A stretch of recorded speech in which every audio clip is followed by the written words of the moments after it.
What's up, guys?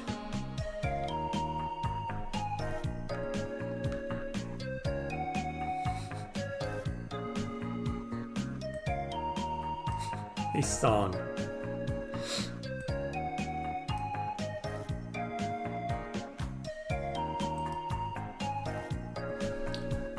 What's up, everyone? Hard to believe I know this is a Shin Megami Tensei 4 Apocalypse song. It's your bass theme.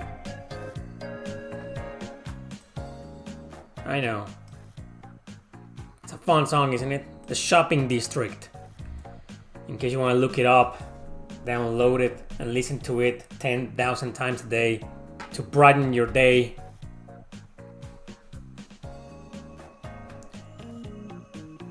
Thank you, Jeff. Thanks a bunch. That was really an ordeal. Finishing every single Super Nintendo game ever released in North America. I just uploaded part 3. Today on my second channel, I'll be uploading all parts. There were, on my second channel, to my second channel, there were a total of 15 parts. 15 parts! Each and every single one of them will be uploaded on my second channel here on YouTube, and eventually I'll compile all the RPGs in an edited version for my main YouTube channel. I'm pretty sure that's the one version, that's the one video you will probably all will probably wait for. But in case you give a shit, I know most of you don't, I am backing these streams up on my second channel. How many SNES JRPGs are there? North American JRPGs? 24, 25-ish, I think. But the streams include a lot of games, a lot of RPGs that are also like Western, and some Japanese exclusives as well. Everything RPG will be compiled in the mega stream, in the mega video that I'll upload on my YouTube channel, you know. But first I gotta upload all the other parts on my second channel. Link to my Twitch channel in the description. That's where I stream these Super Nintendo games, every single one of them. And yesterday I was done. I finished them all. It was an ordeal. Just real quick, I don't regret it because it was fun. Even going through all of those bad games, it's always fun to play bad games because they're like funny, you know. Thank you, Mr. Kid. Yeah, it's always fun, you know, to go through all the games. It is something that I planned on doing on my own. Anyway, I was like, yeah, I want to play every single Super Nintendo game just for a few minutes to see what happens, to see how they are.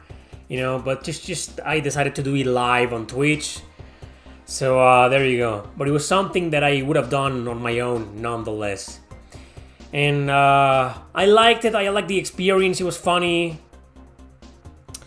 I got in all sorts of moods. I was pretty analytical with some games, pretty angry at others, pretty funny at others, you know, pretty disappointed with some.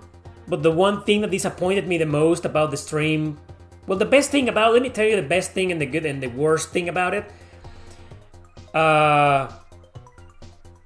The best thing about this stream was that I discovered a lot of hidden gems, a lot of games that I didn't know existed. Because some games like the classics, you know, and also some other hidden gems that I already knew about,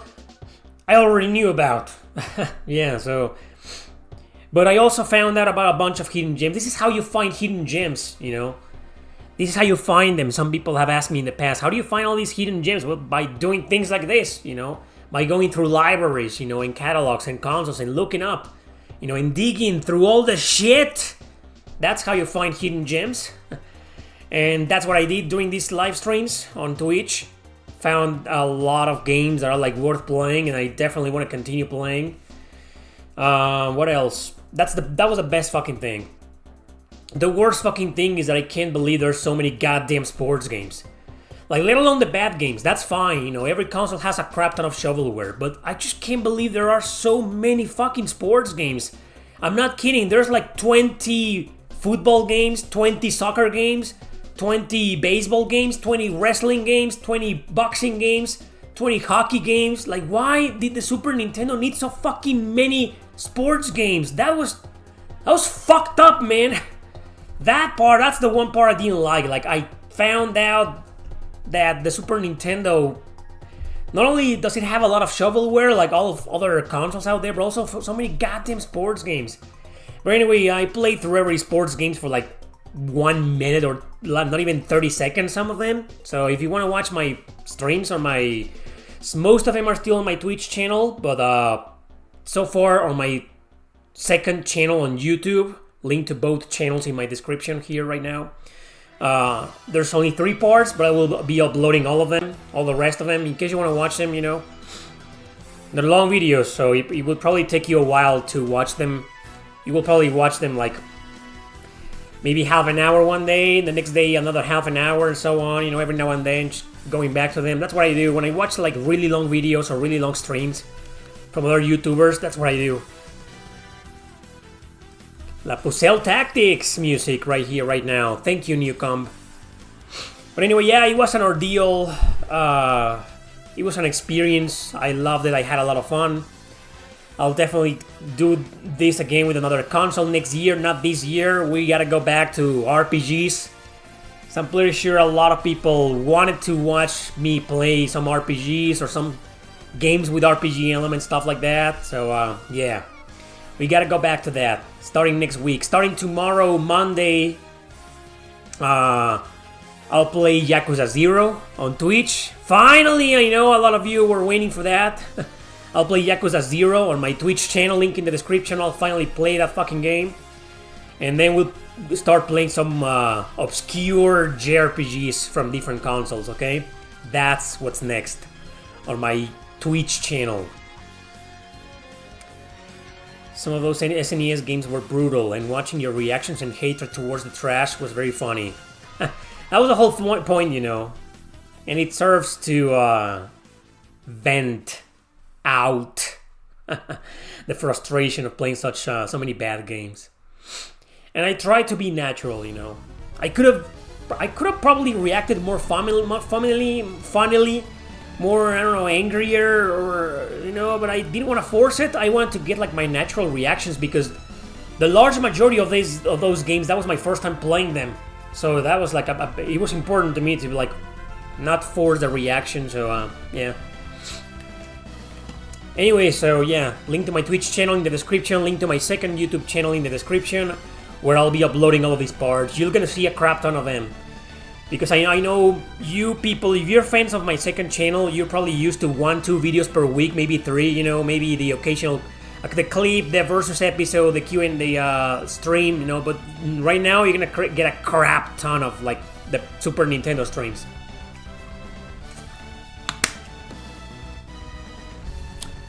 Hopefully you also get Judgment in also. What do you mean? I have Judgment 1 and 2 and I beat those games and I reviewed them.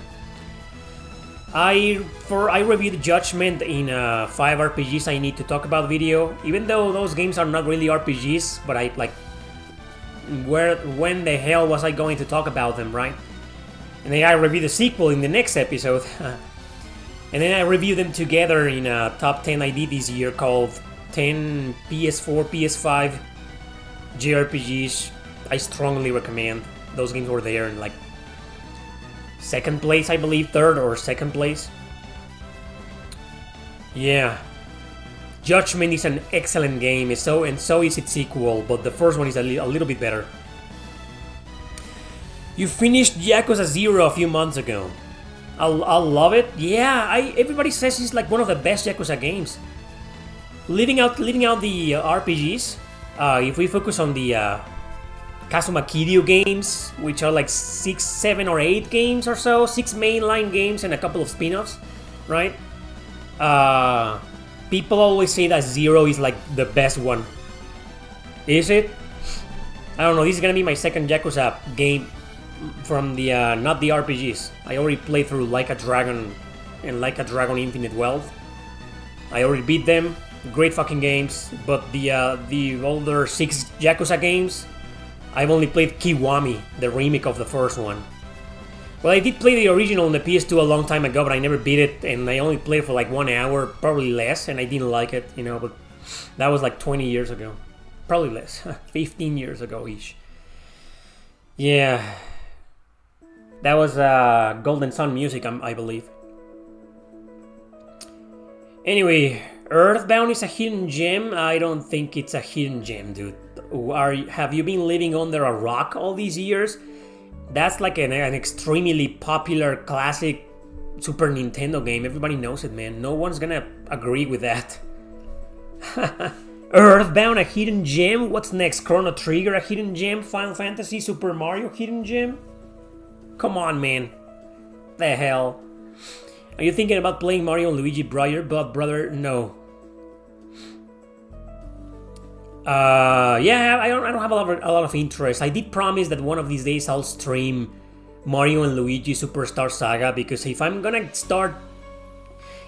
give the Mario and Luigi series one last chance, I feel like I want to start from the beginning, you know, to see if it convinces me this time around.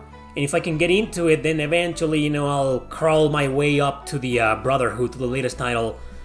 I know it pissed off the Wokies for some reason, so that's a really good sign. So, I'll probably play at some point if I can get into the series. But if I go back to Superstar Saga and I can't get into it, I'll probably skip it. But right now, you know, I have like no... Don't ask me about the Mario and Luigi series. I have no strong opinions or anything. All I know is that they're good games, you know, and... Okay, you know, we'll see. I'll stream the Game Boy Advance game, and we'll see what happens. Yakuza 0 is your favorite, the best story from 0 to 6? Yeah, I mean, don't hype the game too much for me. You know what happens when you overhype games.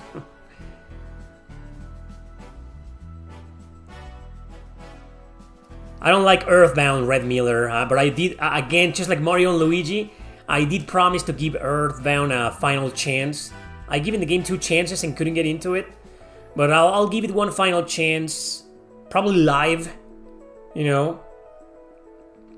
So it's there recorded, public, my third and final chance with that game, and I'll see if I can get into it, you know.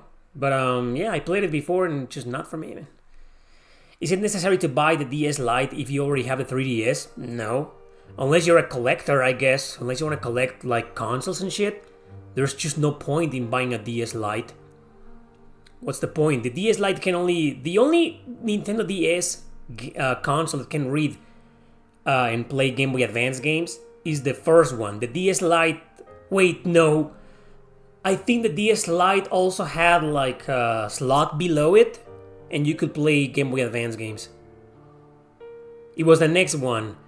The DS XL or whatever, you know, the third Nintendo DS console, that was the one where you couldn't play Game Boy Advance games anymore. But in the first DSi, thanks, DSi, yeah. DSi doesn't, but the first 2 models, yeah. So if you want to get a DS Lite so you can play Nintendo DS and Game Boy Advance game, physical cartridges, you know, then yes, it's worth getting. But if you don't care about the Game Boy Advance games and you only care about the Nintendo DS games, I think it's kind of pointless. If you already have a 3DS, it's just pointless. Stick to the 3DS, you know. Me, I play my Game Boy Advance games on my PS Vita, so I don't have a Nintendo DS console. I have a 3DS, and that's where I play my Nintendo DS games, so yeah. Trump getting elected pissed off the Wokies. Oh yeah, I've seen a lot of memes already. And a lot of all those, like, the Trump club of celebrities.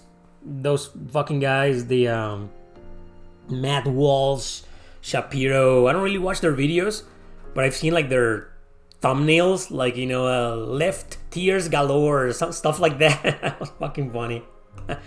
And fucking Jimmy Kimmel, man. What the hell? I didn't even watch the clip, but all I know is that he cried live because Trump won. Wow, fuck, dude. Fucking piece of shit, man. And I used to like...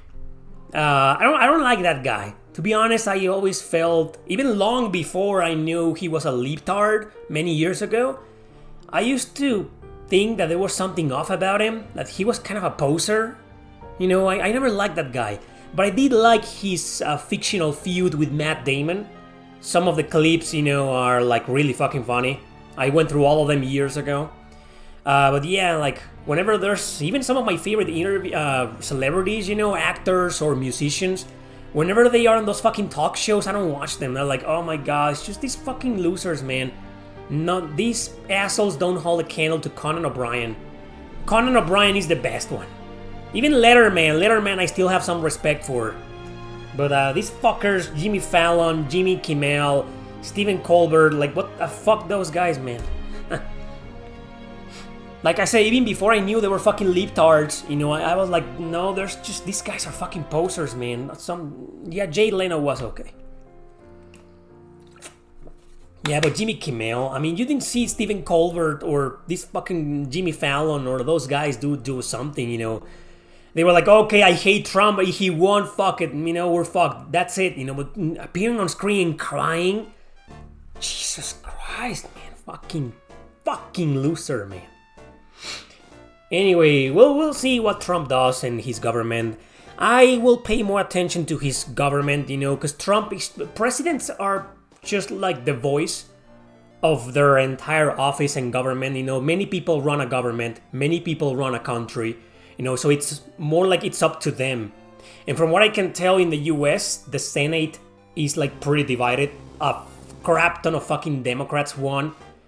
Like, it's like 50-50, right? Like this. You know, like 50-50, like half Democrats, half Republicans. So that's going to be a huge issue for the USA. But unlike my country, in my country, you know, the president is a little bit more of a puppet. I think the presidents in the USA, this could be different. Every country runs differently, right? So, for example, in the US, I know that the president has a lot of power and a lot of weight, you know, in the decision making. In Mexico, for example, that's not the case, you know. Presidents do have power and decision making and all that stuff, but most of the huge fucking power is between the Senate and the we also got these how do you call it? What's the English term for this word?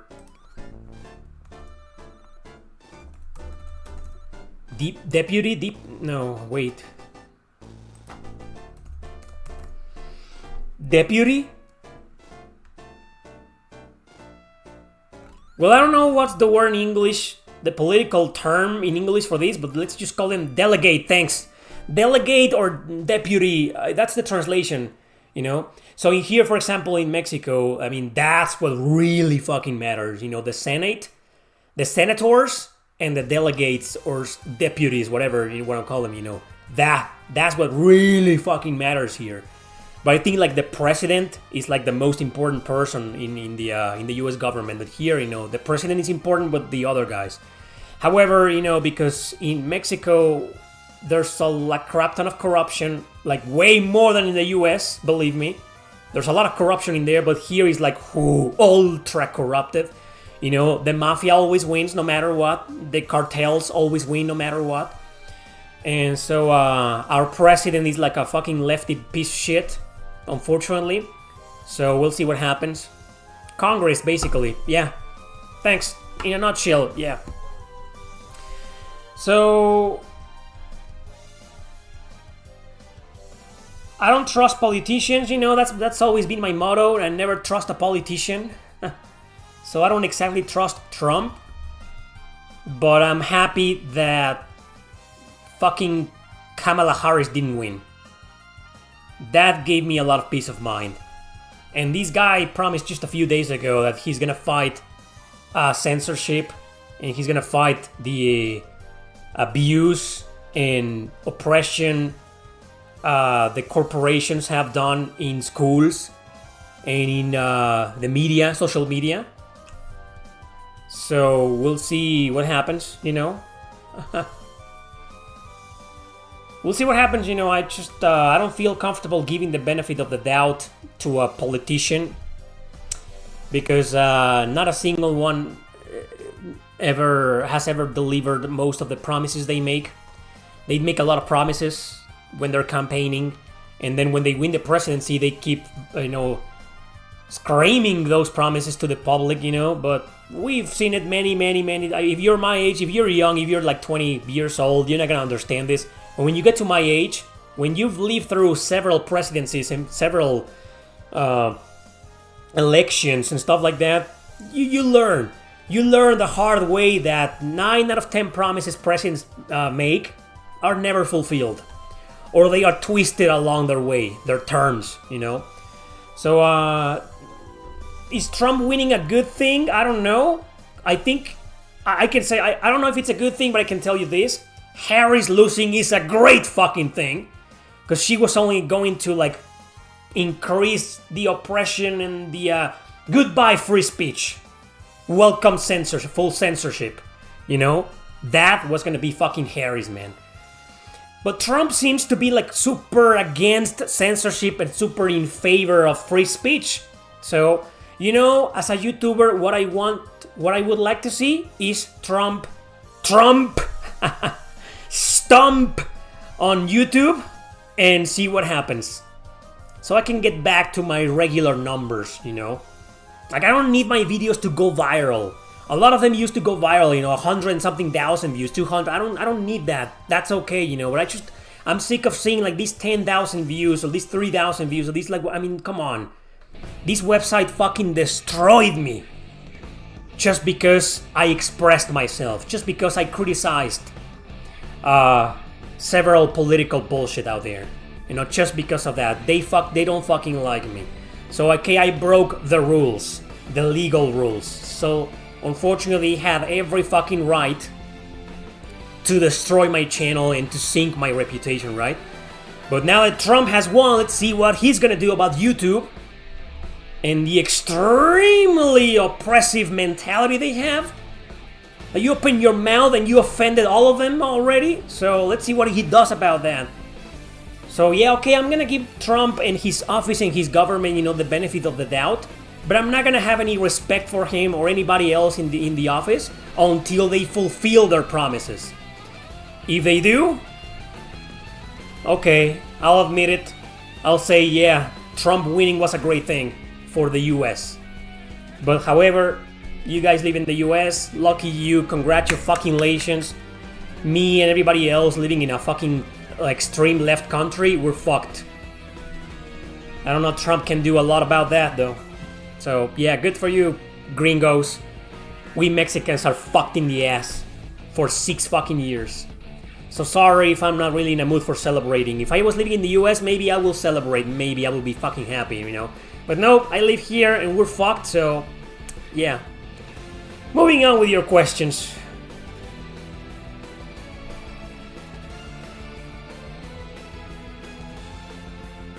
Lots of fans of Yakuza 0.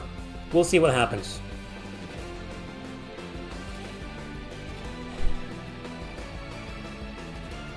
No, Grace, it's not safe to live here.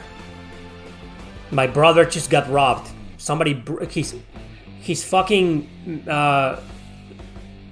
what do you call him in your country? The maid. Okay, the cleaning lady broke into his house at night. Strangely enough, she just stole money and a wedding ring. Well, she didn't steal the laptop or the TV or nothing. No, just money and a wedding ring. And just one of the wedding rings, not the other one. That was fucking strange. But anyway, she broke into the... She broke into his house and, no, it's not a safe country, man. It's horrible living here. That's why I tried to move twice and I failed. Because the government were like, you're a YouTuber. No, that's not a job. You can't live here. Imagine if I allow you to live here. Every fucking single YouTuber from all the other countries are gonna move here legally. And I was like, well, yeah, you have a point. I tried getting the fuck out of here twice legally, and I couldn't. And I just don't I'm a public figure, and I can't just go and live in the shadows as an illegal somewhere else. No, I can't, and I don't want to. Anyway. My brother is alright, don't worry.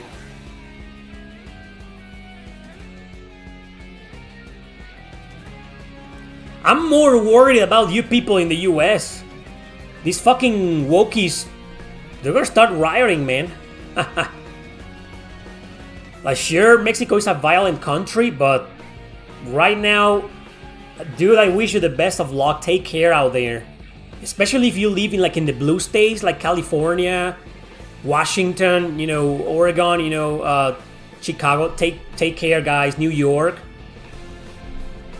I'm in the deep south, okay? But you people living in blue states, like, take care. We knew these people were fucking psychopaths in disguise. We always fucking knew that. They proved it again and again, but only with words, you know, not with like real violence. So we don't know what's gonna happen. They already are, exactly. So best of luck. Take fucking care, people, because we know these fucking idiots are psychopaths, and they're not gonna let go that easily. Have you ever finished the Xenosaga series? Yes, I have. Twilight Dragon, hopefully that happens. We need the world to get rid of fucking Trudeau. Piece of shit, man. Are you interested in Slitterhead? I don't know what that is. Just tell them you're going to find some other job. What, Mr. Berg? What are you talking about? You talking to me? Is that question directed at me? You talking to me? Well, I don't see anybody else. Are you talking to me? You talking to me? Who the fuck you think you're talking to? Fuck Robert De Niro, by the way. But Taxi Driver is always gonna be a legendary movie. Monster Hunter Rabbit Hole. Well, how many rabbit holes are there? Like whole well, with Monster Hunter, you're fine. I mean, they aren't connected. They aren't sequels to one another. I mean, it doesn't stand a chance against fucking Legend of Hero Trails, you know? I mean, all the games are connected and are sequels to one another, and there's like a million of them. But Monster Hunter is like every game is standalone, so it's just play. It's like Atelier. Well, Atelier games are connected, some of them. You know, when you play one, you play them all. There's no such thing as a Monster Hunter rabbit hole. That's not real.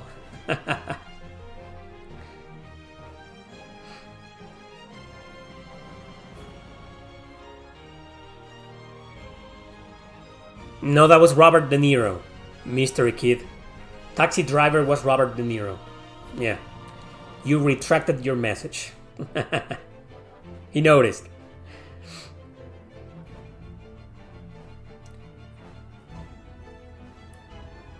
When you were saying you couldn't move because of being a YouTuber. Oh yeah, Mr. Berg. Yeah. You can't just fool people, man. You can't just tell them, oh, I'll look for another job. Oh, you will? Yeah, I'll look for another job. Oh, okay, here's your visa. Yeah, welcome to the US. Welcome to Canada. Sure, you know, you are now officially a citizen. Congratulations. Don't forget to look for that other job. Mr. Berg, how old are you? If it was that easy, man, countries like Mexico will be like wastelands. Nobody will live here anymore. Is Ark Rise Fantasia still the hardest turn-based game you ever played? Who are you talking to? When did I ever say that's the hardest turn-based game I've ever played? When the fuck did I say that? It is hard, but no. You do get some outfits in such a Monster Wild. Wilds? Well, is that released? I don't keep up with Monster Hunter. I don't give a shit.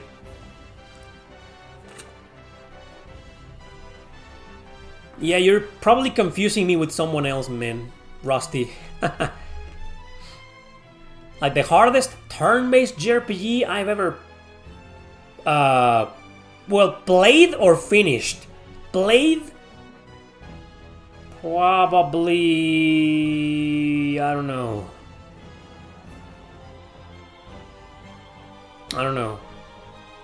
Finished?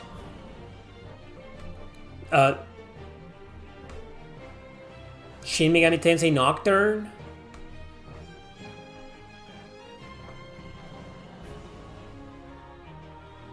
No, wait. I don't know, man. A long time ago, I made a top 10 hardest turn-based, RPGs. But it's been a while. Yeah, but I got word it's a strategy RPG. Turn-based strategy. I'm pretty sure Rusty means like regular turn-based. I don't know which is the hardest turn-based RPG I've ever finished in my life. Yeah, anyway. But yeah, Ark Rise Fantasia is fucking brutal, and I finished it. I don't think it's the hardest turn-based RPG I ever finished though, but it's up there. It's one of the hardest, yeah.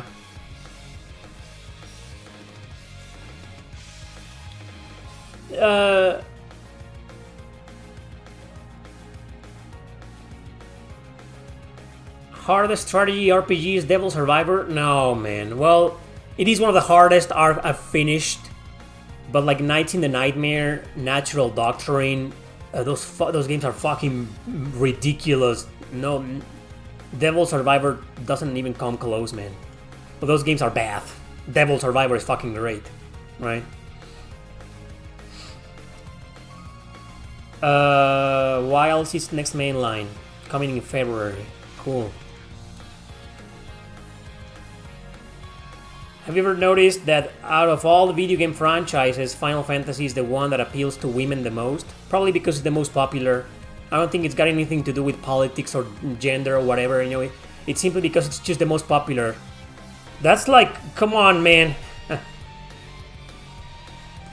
It's like saying out of all the platformers in the world, Mario seems to be the one that appeals to women. Like, no shit. It's not because they're women, it's just because that's the most popular RPG. I mean, come on.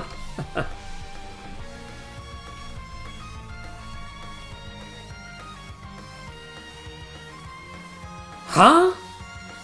Which Final Fantasy game series do you think is the best? What? Is that a rhetorical question? Thank you, Radioactive.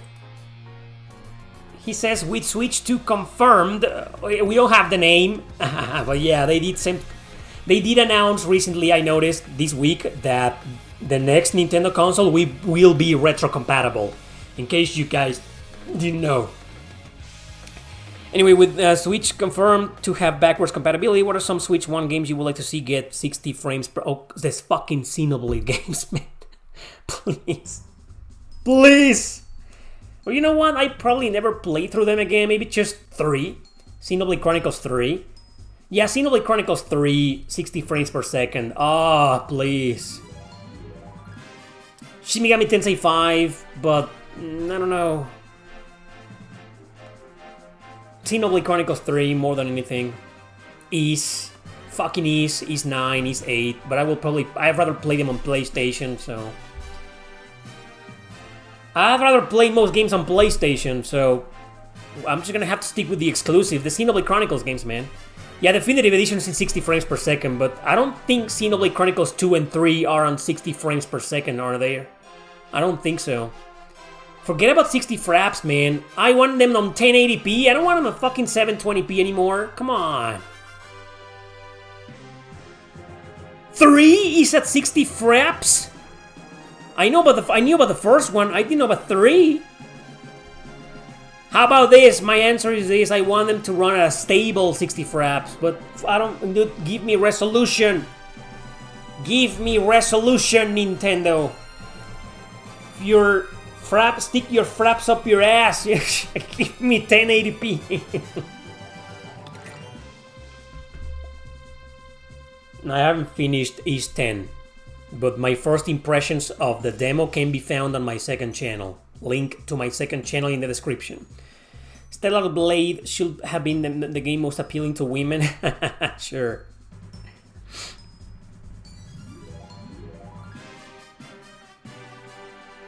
Do you think Nintendo will be assholes like Sony and sell the card reader separately with their... No, I don't think so.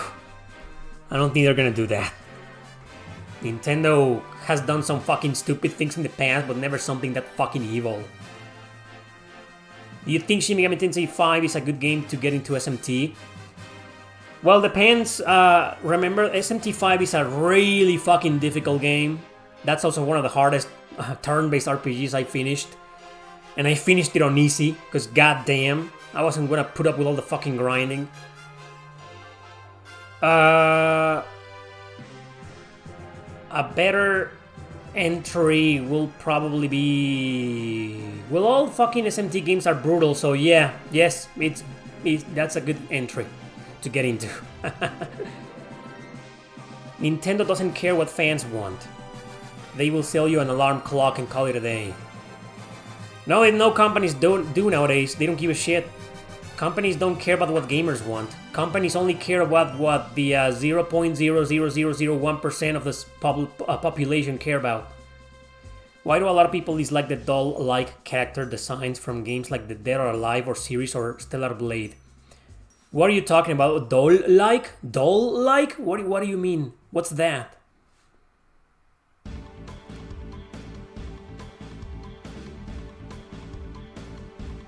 Persona 1 is not good.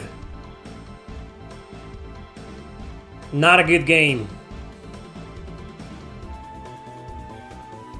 First timer here. Well, hello to you too, Ronin. How much of the RPG genre, if any, has influenced your writing work? A lot. You know, there are some books that are like strongly inspired and influenced by RPGs, such as Terra Gaiden and the Revenant Army. But those seem to be like the only two. All of my other books they may have some RPG influence here and there, but there's a lot of influence as well, you know. Some of my other books were like influenced by a lot of different things, like anime series, other books, movies, etc., you know. Or my own personal experiences in life, like Nick's Inferno. Nick's Inferno is like very inspired by what I personally went through many years ago, and my hatred towards politics, the system, and society in general. You could say that there was barely any influence from anything on Nick's Inferno. That was like all me, you know. There may have been some influence from, I don't know, David Lynch. Well, not the story itself, more like the type of narrative, because Nick's Inferno jumps back and forth and it's kind of weird, and weird shit happens and it's like, what the fuck, man? Yeah, it's like weird and told through different character perspectives, you know, just like the David Lynch movies. They are like kind of weird, you know, but Nick's Inferno is like very my own thing, you know.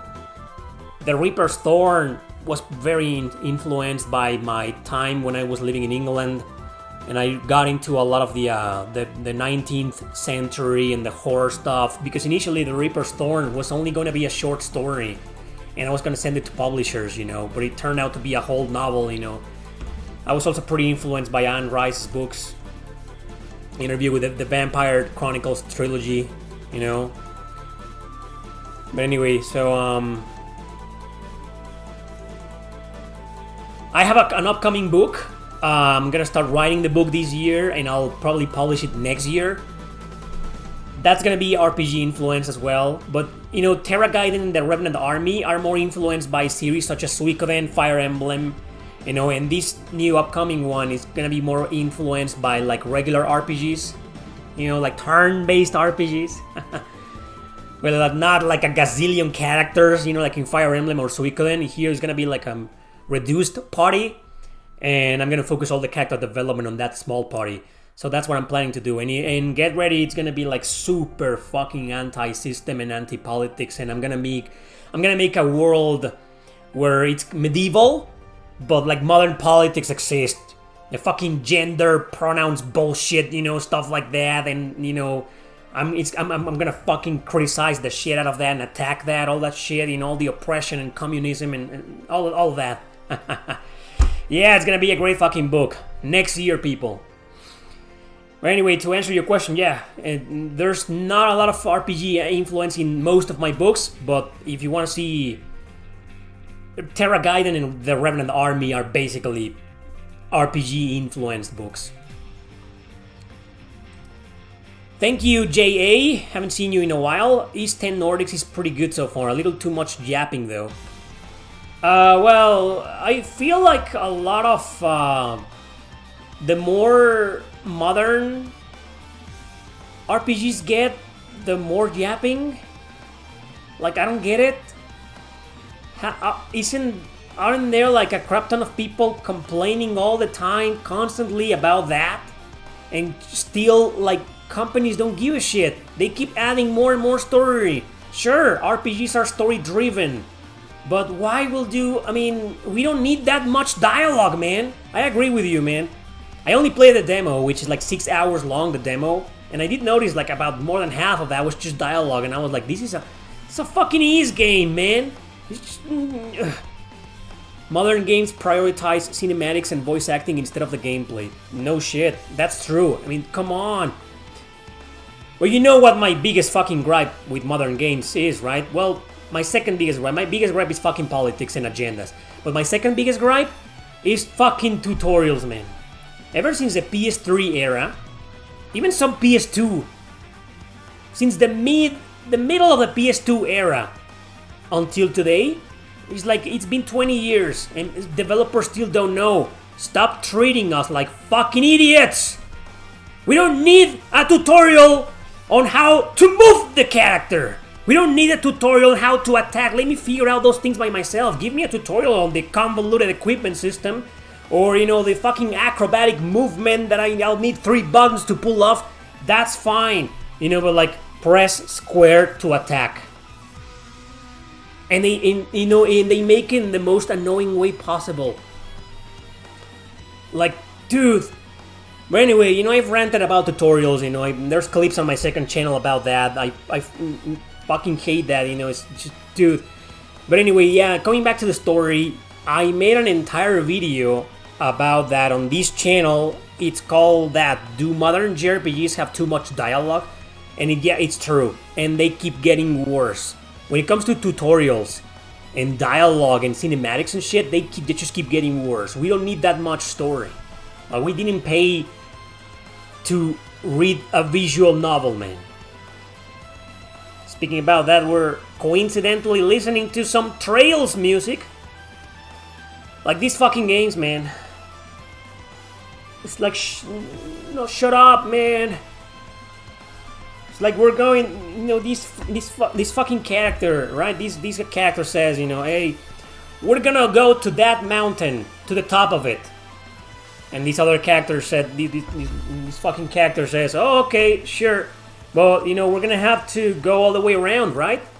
Sure. And then this fucking character says, hey, don't forget we're going to the top of the mountain. Well, it's gonna be nice once we get there. And then this other fucking character says, every fucking character, and there's like 10 characters, and they all say the same fucking thing.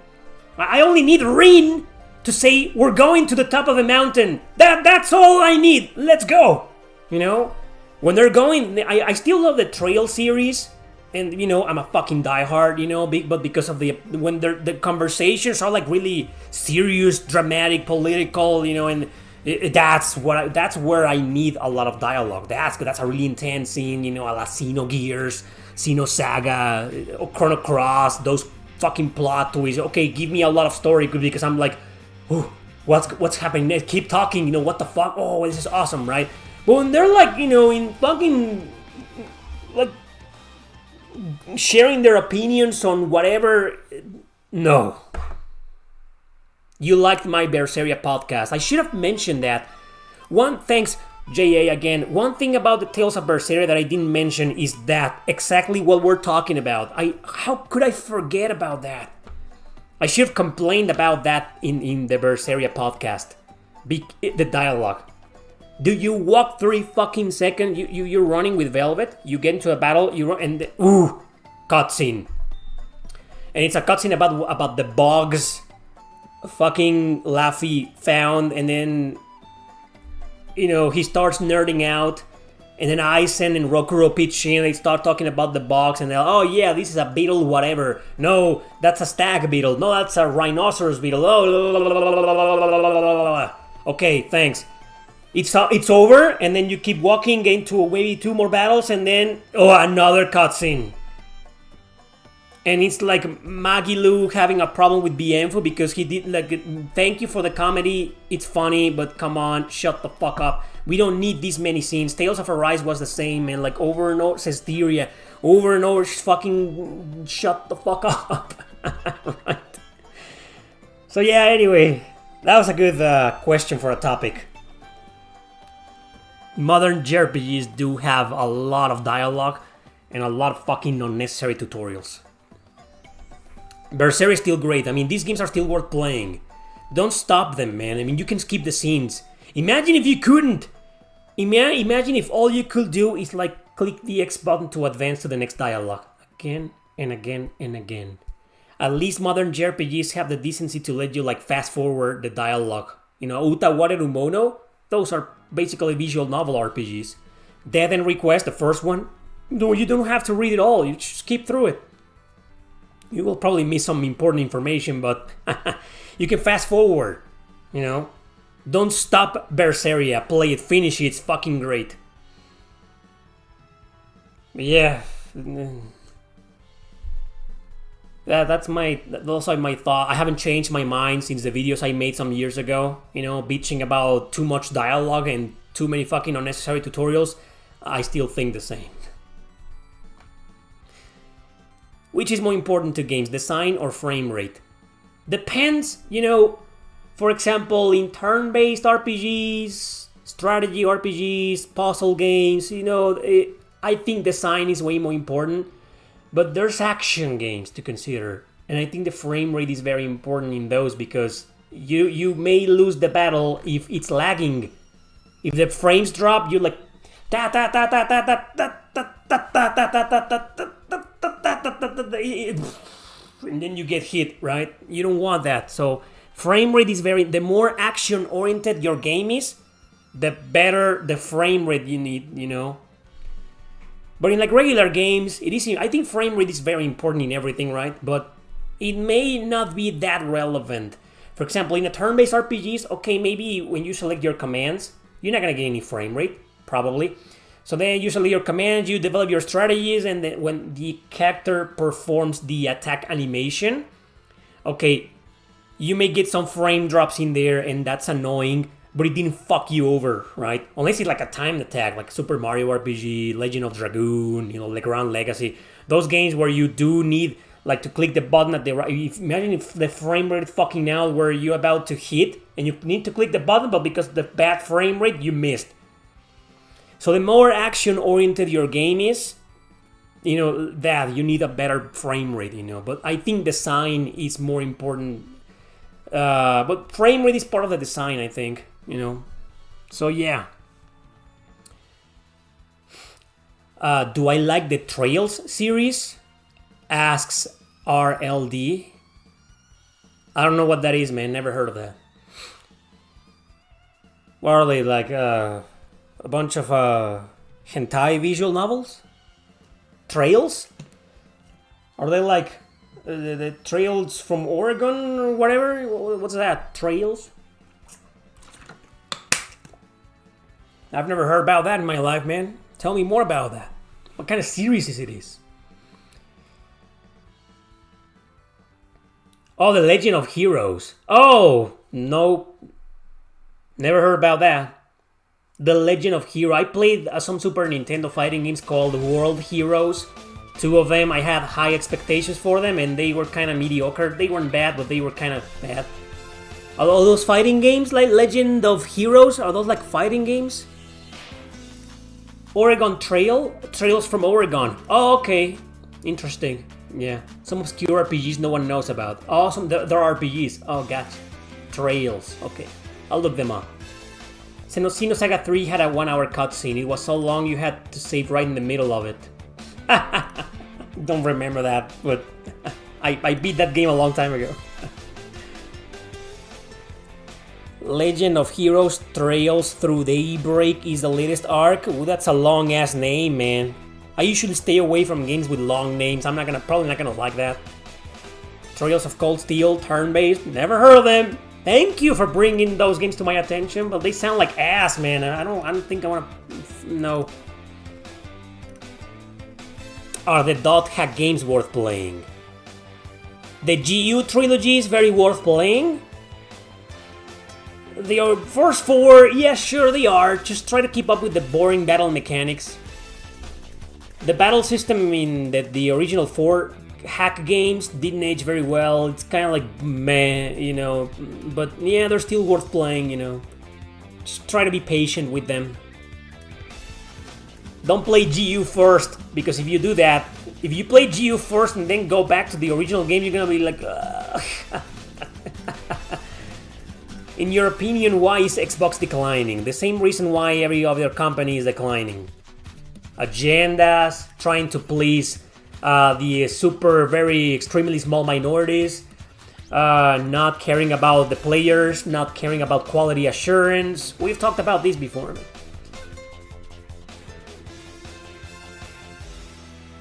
Will you ever play Berwick Saga? Yes, I will. Once I get a new computer and I get a decent PS2 emulator, I will. Will you ever open up an indie game studio in Mexico? No, I have zero talent to create video games. I've answered this before a million times. I can only write stories. I have no patience for programming or developing, and I have no money or leadership personality to lead a studio or to build one.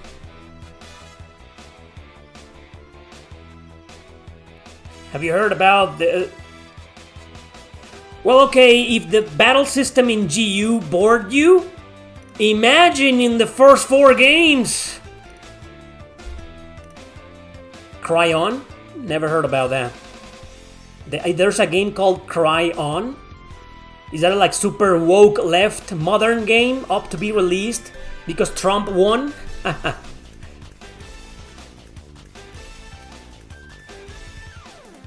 Yes, JA. It's not like it's 90% yapping. No, it's not. But it's like 70% yapping. Blah, blah, blah, blah, blah, blah, blah. So, yeah. Did you try the game Card and Shield? Nope. I don't know Slay the Spire. I know Metal Network, and I'm not really a fan. Do you know Falcom, the one who made YS?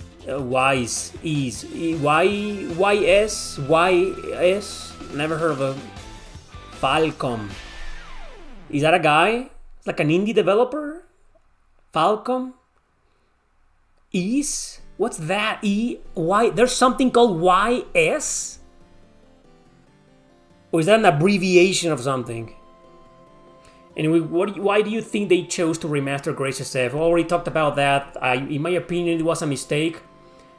Because the game aged perfectly well on PS3, you know? But I wish they could have remastered like the really old ones.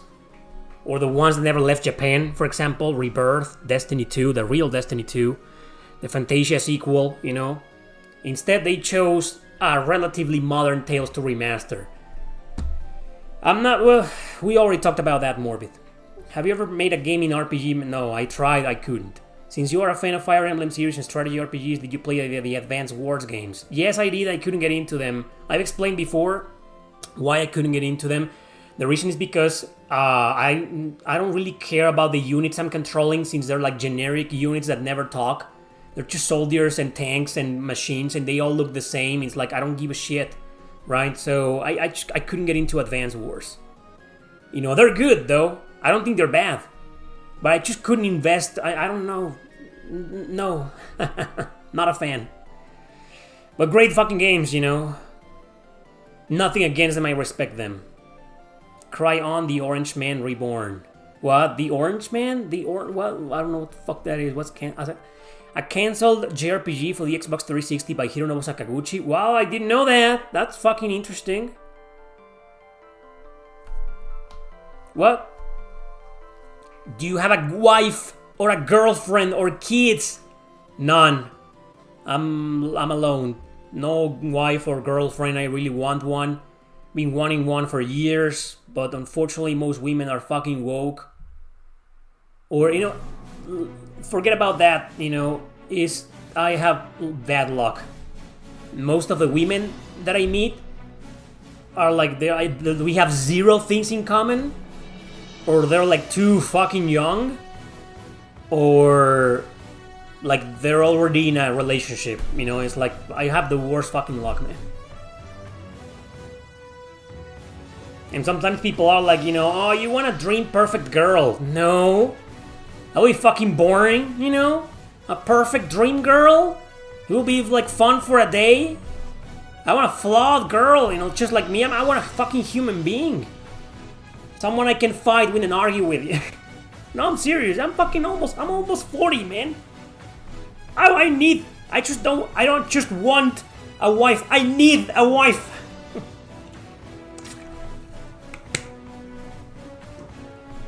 But then maybe if I had a wife, you know, I probably wouldn't get away with like adding these fucking images to my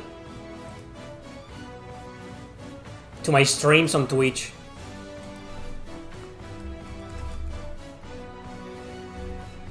You know, she will be like, why are you putting that image on your stream? Remove it, you know? Stuff like this, you know, that wouldn't fly anymore. Look at that. That wouldn't fly. She would probably be pissed off, like, no.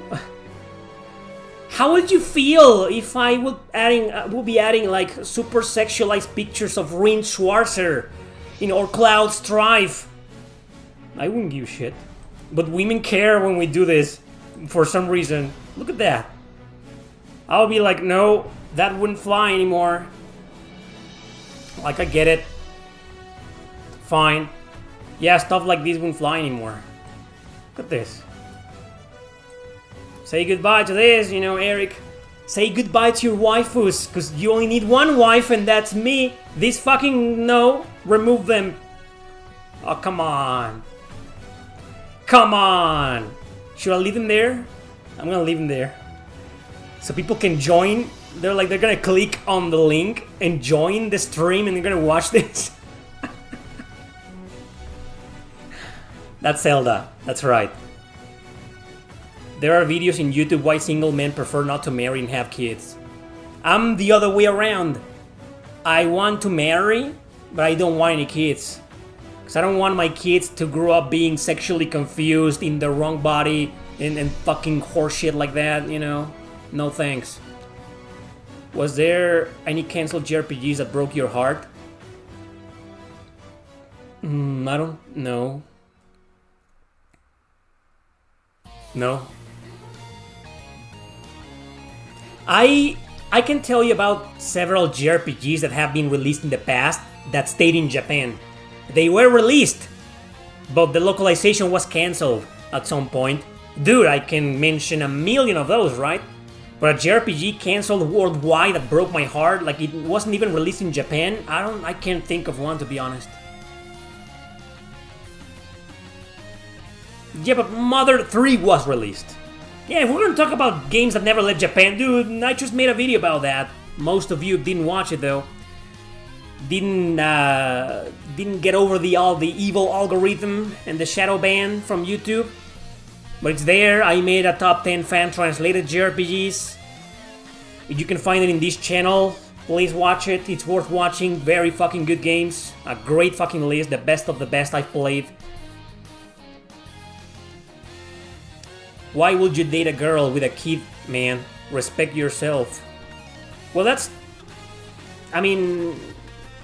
I probably will give preference to a girl with no kids. But if she has a kid, I don't know, then I wouldn't do that. But what are you talking about? At what point did I say that I will date a girl with a kid? I mean, she will have to be like the love of my life for me to accept the fact that she's got a kid, you know? Anyway, what JRPG series do you want to stop but developers are still making them? Final Fantasy.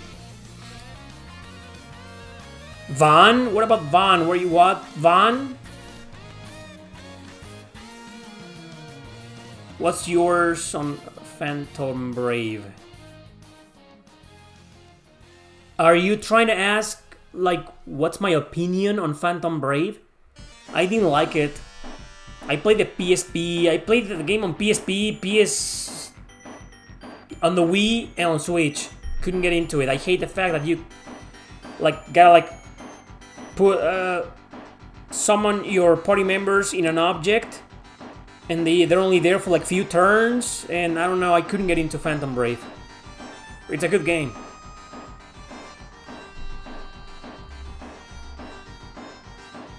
Final Fight Industrial Area. Okay, I don't know why I have that though, but I have it. Goodbye any Xenoblade.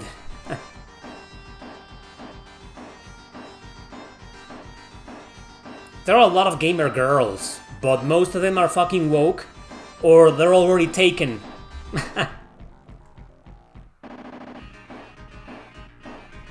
Jane S, I've answered the question 10,000 times. Final Fantasy X.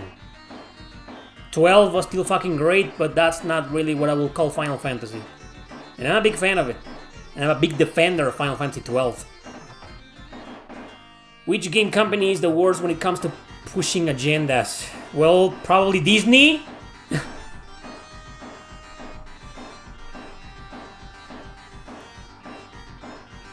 Disney. What else? Can I get rid of my girls now? There you go. If you want them back, let me know. I don't mind having them there. Ubisoft is like the second worst. BioWare, number 3. That's the top 3. Disney, Ubisoft, BioWare. Sony, number 4. Number 5, Square Enix, Capcom, fucking Capcom. Number 5. Naughty Dog? I don't know much about Naughty Dog. Where's Peach? She gone, man. She gone. Capcom. The Last of Us. You probably haven't played Street Fighter 6. Bandai Namco. Yeah, but they haven't released that many bullshit yet. Yeah, Capcom's play Street Fighter 6, and then you'll be back and say, oh, yeah, Eric, you were right. Nintendo? Yeah, I wouldn't put Nintendo in the top 10. It's there, but not in the top 10. Konami? Nah, not in the top 10 yet. NIS? No, more like NIS America. That's just the localization team. Sega should be in the top 10. Tecmo? I don't know, man. I haven't seen anything woke from agendas from Koei Tecmo games, but again, I don't play all of their games. Nipponichi Software from Japan has done some bullshit, you know, but not really. It's just the localization. NIS America is fucking garbage, man. Garbage. Microsoft, oh, absolutely, top 10, definitely. Exit Games, are they just as bad as NIS America when it comes to what? Translations or agendas? Atlus could be, it's definitely in the top 10, just not in the first places. But yeah, Atlus definitely, but my problem is more with Atlus USA, Atlus West. Again, with NIS America, localization team, not the developer in Japan. Not really. 505 Games, yeah, but that's a publisher, that's not a developer, you know. Marvelous Entertainment is basically Exit Games. Yeah, there's been some shit in there, but I wouldn't put it in the top 10. Oh, BioWare is like top 3, man. It's like the fucking garbage. Rockstar? I don't know, man. What has Rockstar done besides Grand Theft Auto? And didn't they just announce they were going to delay the 6th game?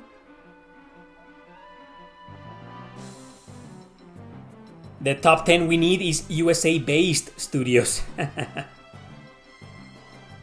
Oh no, are you saying like the top 10 is USA-based? Okay, yeah. But if we're including publishers, then ooh boy, all of the USA-based studios. Yeah. Let's see what Donald Duck Trump is going to do about that. Let's see that. He promised he will rid the world of agendas and wokeness, yeah. Does that include the video game industry, Mr. Donald J. Trump? Fire all those fucking losers, man. Nice America, Atlus USA, fucking 505 Game. Well, that's an Italian studio, but fuck those fucking pieces of shit, man. You doubt Donald cares about gaming. We'll see what happens, I'm not gonna respect the guy until he fulfills his promises. Especially in the on YouTube and the video game industry. Will he finally build his wall though? Probably, I don't know. He should build a wall between like normal studios and woke studios. And pull the fucking woke studios in there. Go to live in California or fucking Hawaii. Fuck off. Exit games for both localization and agendas. I haven't played that many exit games lately, but out of the ones that I played in the past few years, there's barely anything, But I don't know. I can't tell you. I'm waiting for Trails in the Sky remake next year, and let's see what happens. These fucking pieces of shit, what they're gonna do is try to do as much damage as they can before they get the axe. Trust me, including YouTube. They're gonna do as much harm as they can, so prepare. Don't expect just because Trump won, don't expect the next few months games won't have agendas anymore. They probably still will. Maybe in 1 year or two, games won't have any fucking agendas anymore, but for now, I don't think he'll be able to stop them. If he is, though, then he'll have my respect. But let's just see what happens, man, because goddamn it. I'm still very scared about the Suikoden remasters and about Trails in the Sky remake and the Fate Extra remake. Elon Musk cares about gaming. Well, isn't Elon Musk going to take care of the federal government or what? Whatever the fuck,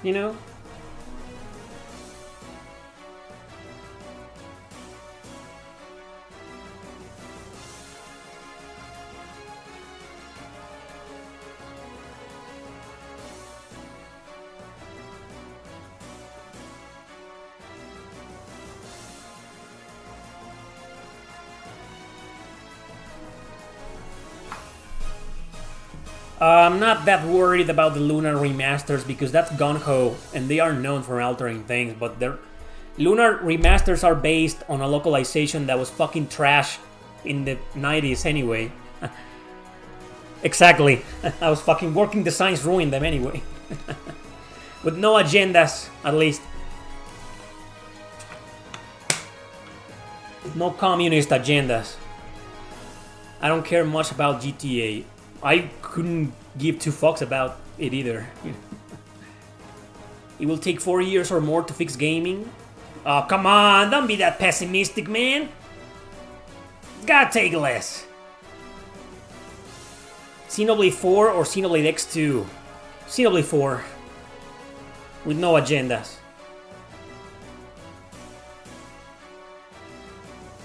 Because they are controlled by powerful mafias and the US government, Asia. Do you have any favorite Western ROG? A Western RPG? Yes, I do. It's called The Witcher 3. And then Dragon Age Origins. Because it wasn't woke. Inquisition, don't ask me. I watched a clip from Joe Rogan's Elon Musk podcast. I haven't watched the whole thing. Are Axis Games and P-Cube also bad when it comes to localization and agendas? Axis Games, I don't know. I have no contact with them. P-Cube, yes, it is. The last time someone from P-Cube reached out to me, they had pronouns. That was like she, they. And it was for some fucking game I didn't give a fuck about, so I didn't even reply.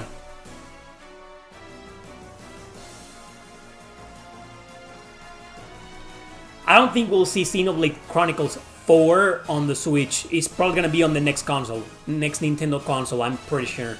Do you live in Mexico? Yes, I do. I live in Mexico, I am. Dragon Social Justice. Oh, you mean Dragon Quest 12?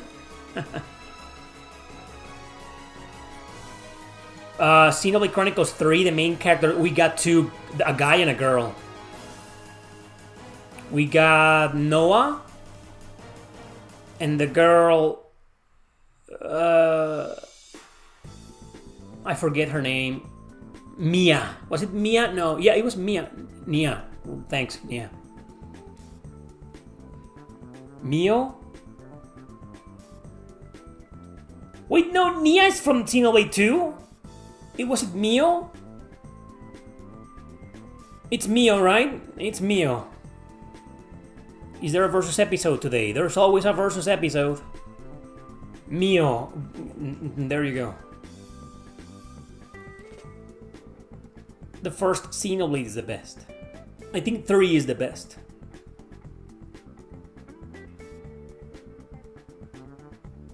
Just to clarify, do you ever wear a tinfoil hat? Let's just stop for a second and analyze that question, because that's so deep and complex. Such an important question, you know? Do I ever wear a tinfoil hat? I don't think I do. You know? I know some people who do. And they only seem to wear it on special occasions. Sexually involved occasions. Like it's always something about that when somebody tells me, hey, I was wearing a tinfoil hat the other day. Oh, what was the occasion? Well, I was with this girl in bed, naked. Oh, stop, I don't need to know more. So it's like that, you know. Tinfoil hat. I don't know. I don't, you know. That's the questions. That's the occasional questions I get in these Q&As. Welcome to Erick Landon's goddamn Q&A live streams, everybody. Those are the questions I get. Sometimes. Very important question. Thanks for asking, man. Is everything clarified for you now?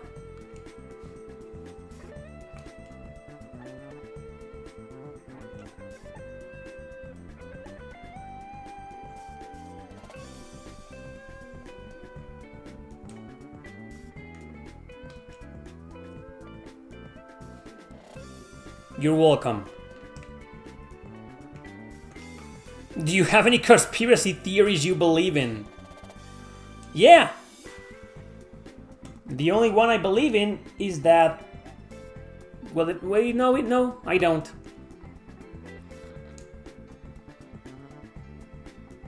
Have you played Astrobot? Yes. I played the one that was installed on the PS5. It came with my PS5. I think that's the second game. Anyway, I have that one. I played through it. I liked it. I haven't played the sequel though. I don't really, because it's a Sony first-party game. Like, I don't give a shit about it. About Astrobot 2. Sure, it's got characters from like JRPG franchises and shit, you know, and that catches my attention, you know. But no, I don't care about anything from Sony, man. If you were to live in a game, what world do you want to live in? What role will you want to be involved in? That's a recurrent question. Not that often, but people have asked me that throughout the years, and I always say none. All games are like full of shit, man, just like this one. I already live in a world full of shit. Why would I want to move to another world full of shit?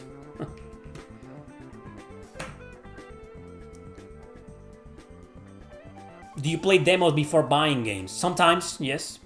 But I never buy anything at launch. I always wait forever, you know.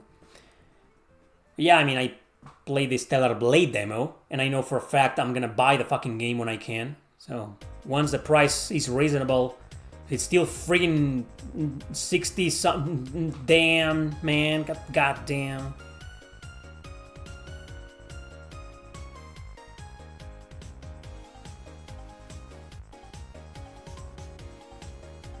Do you believe Compile Hard will ever create a non-low effort good Neptunia game?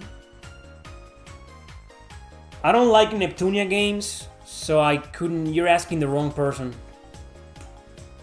If you were to create more books, which new genres would you tap into? I am about to create a new one, and it's gonna be inspired by RPGs, but also inspired by modern politics, so I can trash on them.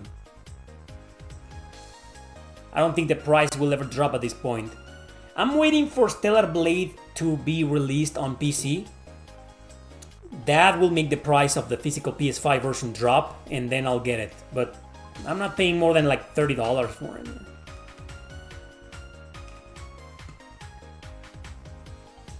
You would want to live in the world of Dead or Alive Extreme Beach Volleyball.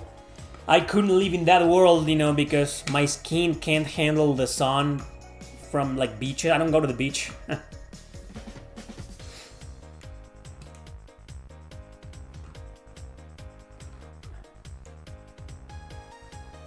That's right, Foxhound. I'm surprised to read that from you.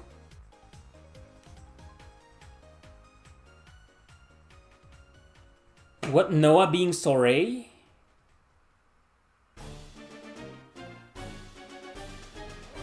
Do you think we may ever see a proper Phantasy Star sequel in the vein of the first 4 entries?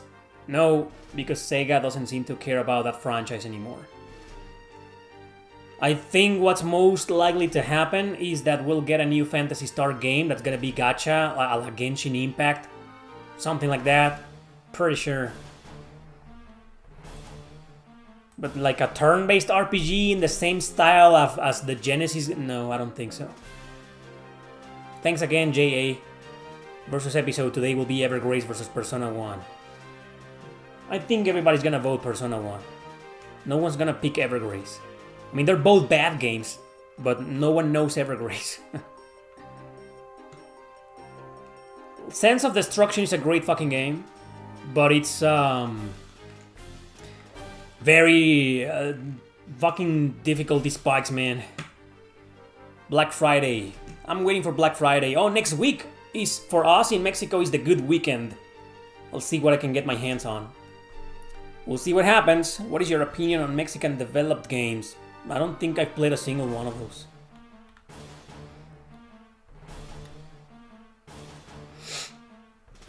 That sounds so 9 Inch Nails. I hate everyone. Don't think you're having all the fun, you know me. I hate everyone.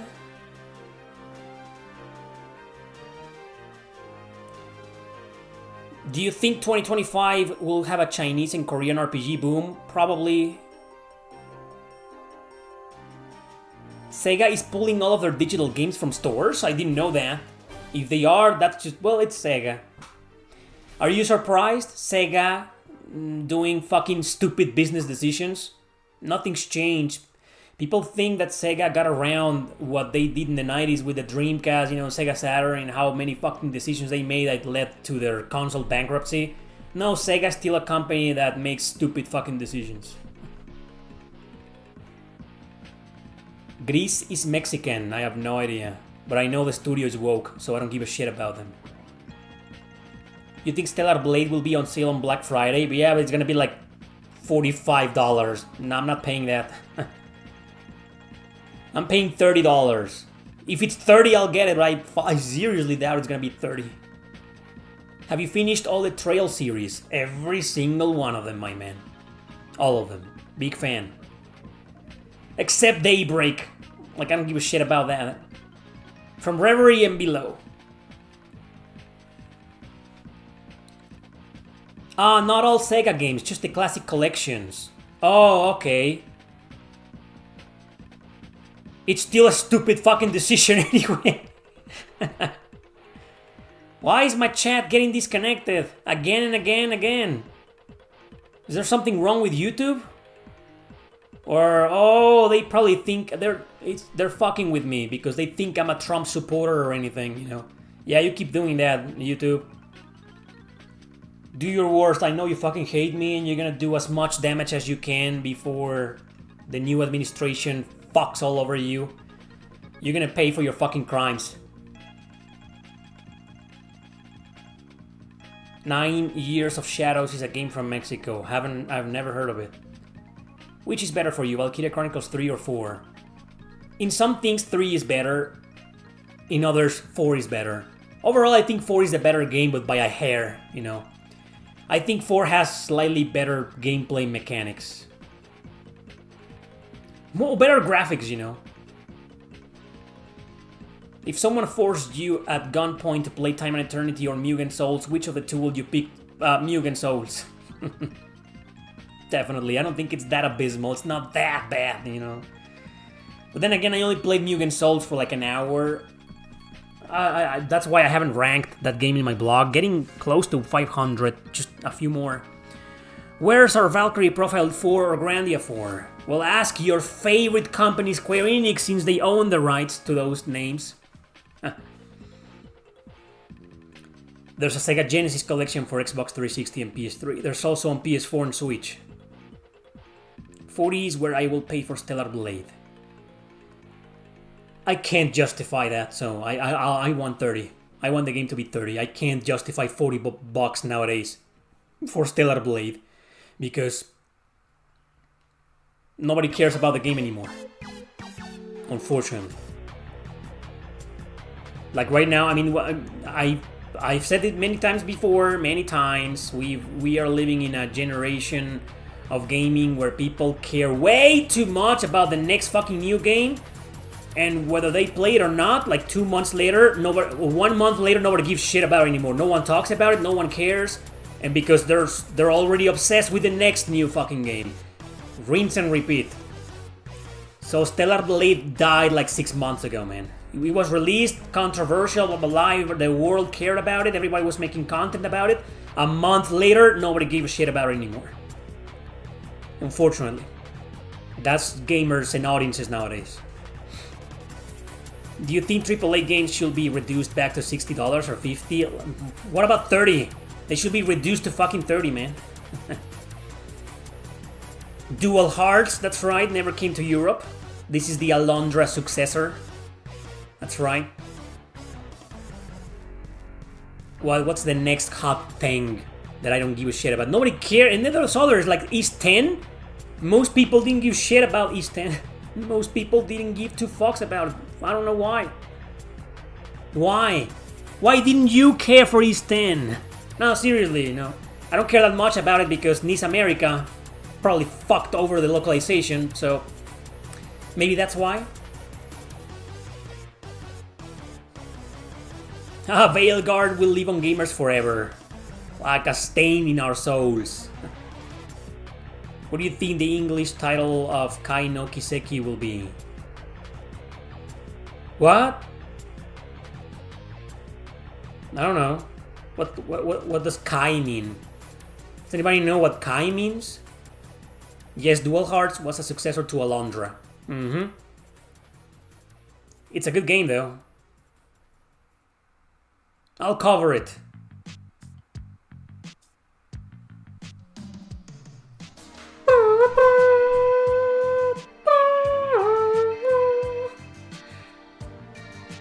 I'll talk about Dual Hearts soon.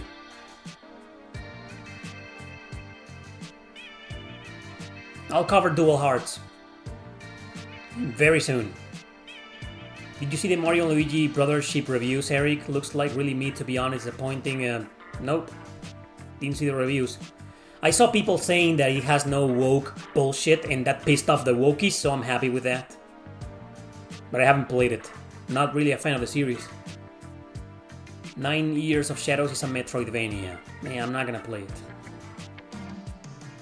You should watch some more of the Japanese PS1 commercials.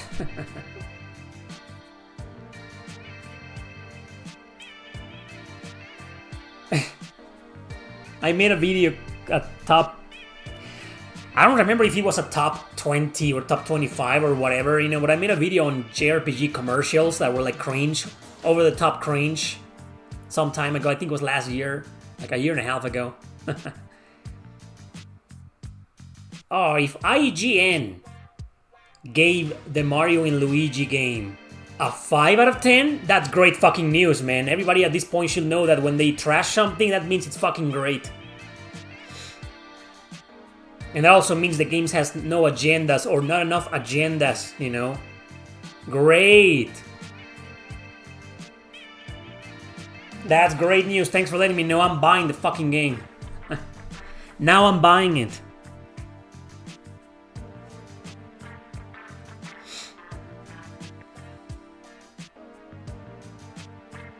Red Miller here can't wait for the Versus episode. It's not late. We still have some time. They were mad because Luigi isn't gay. Probably. IG7. That's IGN for you. Alondra 2 wasn't a great game. I did play it. I will need to play it again to like really make my final decision of it and give it a score. But from what little I played back in the day, I don't think it's gonna be like an 8 out of 10. Nope. It's probably gonna be like a 7 something.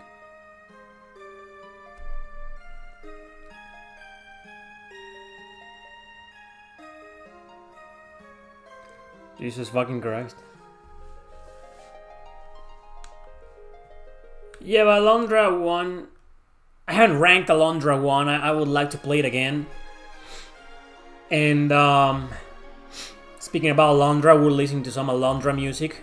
You know how my computer spies on me, listens to me, and he's talking about Alondra, I'll play some Alondra. Thank you, computer, for spying on me. I don't know how I feel about the first Alondra. I need to play it again. I haven't ranked Alondra either, you know. I have Dual Hearts ranked though. I think I gave it like a 7.8 or 8. It's great, you know, it's a good game. Have you played Dragon Age 2? A long time ago, just a little bit of it, but I couldn't get into it. Maybe I'll go back to it one day. Alondra 1 is fucking hardcore, I know that. Especially because of the puzzles, man. Brain Lord level of puzzles, god damn it. Do you think there will be a new Xeno game soon in the new Switch? Yes. First we'll get Xenoblade Chronicles X Remastered.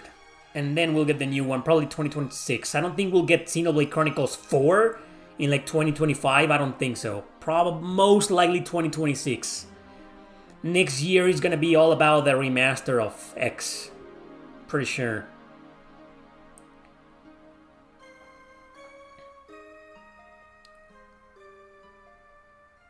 You want a trilogy on Switch too.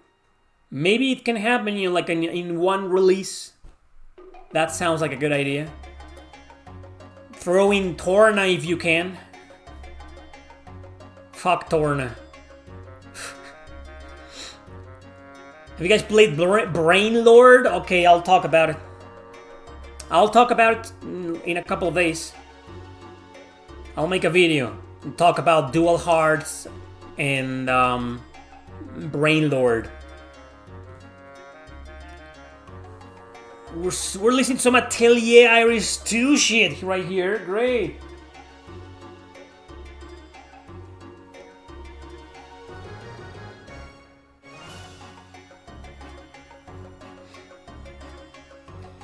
Speaking about the Versus episode, I still haven't figured out what to put, which game to match Atelier Ryza, Lost Odyssey, and Shining Force.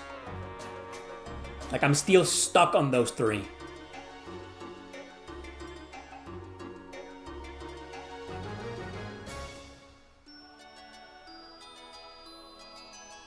Hard as I try, you know, I can't think of a good match for those fucking games. How about Shining Force versus Phantasy Star 4? It's like the two best fucking Genesis RPGs of all time. The two kings. Yeah, one is turn-based and the other one is strategy, but we've done genre mixes before. Didn't we do it last time? Yeah, we did Star Ocean 2 versus Octopath Traveler 2, didn't we? Right? Yeah, it's always like I don't know, man. I'm fucking Lost Odyssey, man. Shining Force 2, I think it could also work, you know. Atelier Ryza versus we did Odin Sphere before. I'm looking forward to Atelier Yumiya, but like I don't know if it's gonna have agendas or not. If it will, then I'm fucking forgetting about it. I'm not really a fan of Room Factory. That could be great, a Room Factory game versus Atelier Ryza, though. But I don't play those games, man. I don't like Elder Scrolls. We did an episode on Radiant Historia, and no way in hell is it gonna beat Final Fantasy IX. No way. Really? Do you think Lost Odyssey versus Blue Dragon will work? Everybody's gonna vote for Odyssey. I don't think Blue Dragon stands a chance. Lost Odyssey versus Xenosaga. That's 3 games versus 1. That's not fair. Exactly, Hong Luong. Best Shining game? The original Shining Force. That's the best one, the first 2 games.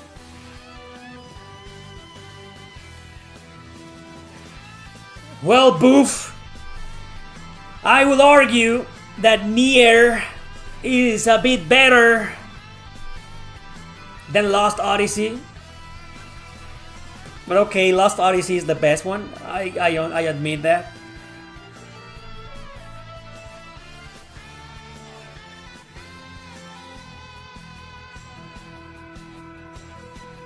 No, Mystery Kid. We've seen a lot of games with pretty looking characters full of agendas. Fairy Fencer 2 says hello to you.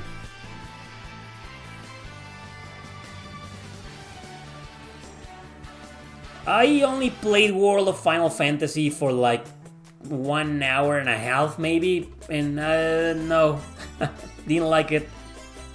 I don't think it's bad though, but no, not my game. There was a Fairy Fencer 2, but you were better off not knowing that. Forget about it. There is no... I lied! There is no Fairy Fencer 2. I lied, there's just one. Okay? Forget, I was trolling, man. I was trolling you. There's no fucking Fairy Fencer 2. Do you think RPGs have gotten better or worse in this generation? Worse. Definitely worse. Agendas, too much dialogue, too many fucking tutorials, unbalanced, balancing issues. It all seem to be like a repetition of the other, you know. No. I don't like Monster Hunter games. I like some clones, but I wouldn't call them clones because they are like full of their own personality. Toukiden, Ragnarok Odyssey, God Eater, I like those. Monster Hunter is, I don't know. Oh, trust me, Miller. I would love to do an episode of Eternal Poison, but nobody played that game. Except you and me. What's my favorite 2000 Square Enix game? Valkyrie Profile 2 Silmeria.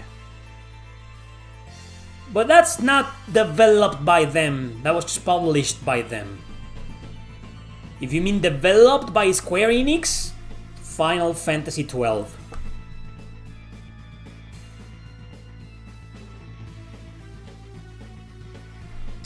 I didn't know that Baja K. World of Final Fantasy, the story was surprisingly dark. Was the story written by Tetsuya Nomura? By any chance?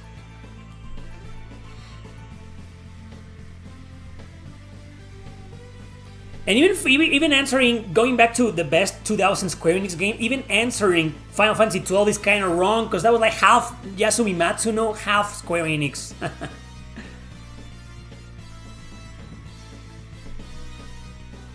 No, Corn Hog? Who told you that? A Gambit system? No, Corn Hog, it doesn't. What the hell, man? That's right, I agree with that, Foxhound. Well, more of the, when it comes to music, I will go a little bit before that, like mid-90s. That's because I grew up in the 90s. I grew up in the 80s and 90s. And maybe early 2000s. Just early. Just a little bit. You want another game with the Gambit system. Well, the Gambit system was such a unique feature for Final Fantasy XII. I don't think we'll see anything. We can see something similar, maybe. But I can't think of anything similar right now. No, I can't. Yeah, that's right, Greystone. The remastered Final Fantasy XII version, that's the best one.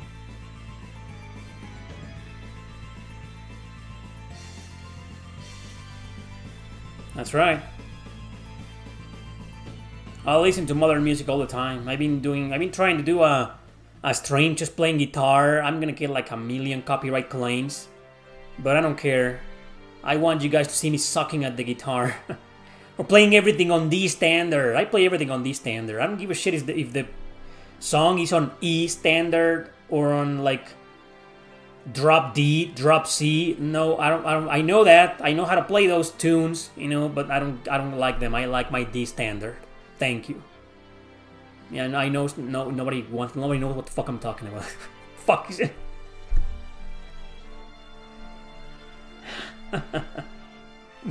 Pokemon or Ni no Kuni?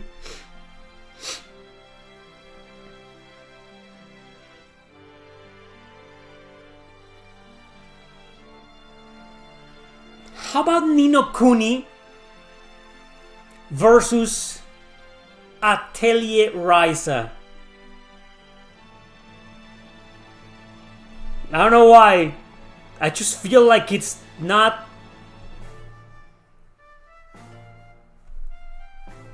I don't know why. Never mind. I know I want to find the perfect match for those fucking games, man. I don't know why I'm so obsessed with them, and I'm also starting to get obsessed with Jeanne d'Arc. But I feel like Jeanne d'Arc, since it recently came out on PS5 and PS4 a few months ago, I think it needs more time so more people can play it. It's fucking great. The RNG is gonna drive you crazy though, but it's still a fucking great game. It's $10, you know. We need more. The world needs more time with Jeanne d'Arc. Except for the people who played it on the PSP many years ago. Right? But right now I'm still fucking obsessed with Atelier Ryza. Lost. You know, it's just Shining Force and Phantasy Star 4 works, right? What are your thoughts on Visions of Mana? I only played the demo and it was great. You want me to play some Deftones on guitar? A donation, a super chat will probably motivate me.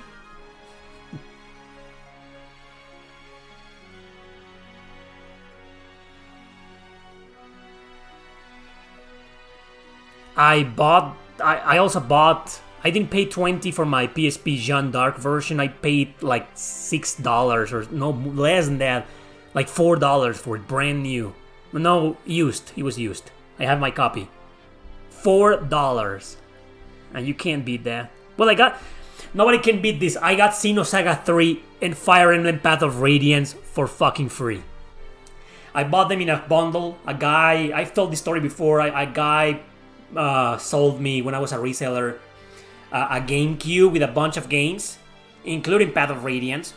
So I sold the GameCube and the other games, and I got my money back. I made profit, so Fire Emblem Path of Radiance was like for free. You know, I just kept it. Same with Xenosaga 3 and a PlayStation 2 and a bunch of other games, you know. I sold the PS2, I sold a bunch of games. I kept some RPGs, including Xenosaga 3, so that was free. You can't beat that.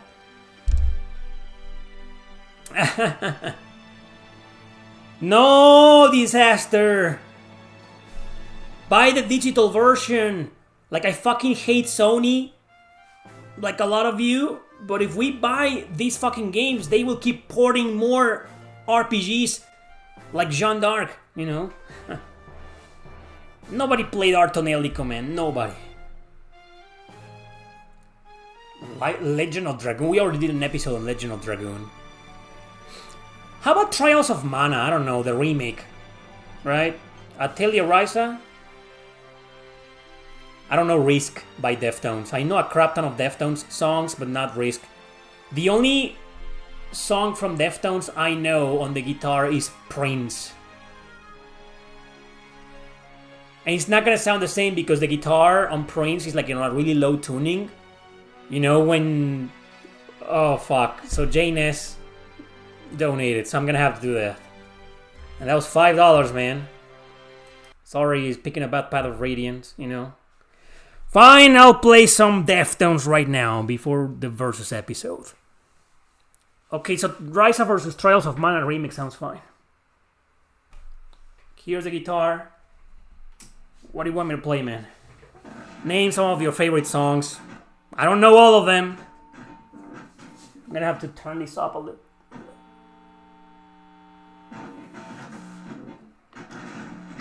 Wait a second. Give me 1 second. Alright, we're good. Can you see the guitar? Oh, man, you can't see shit. Okay. Well, fucking microphone, move. Okay, so let me know if you guys can hear this.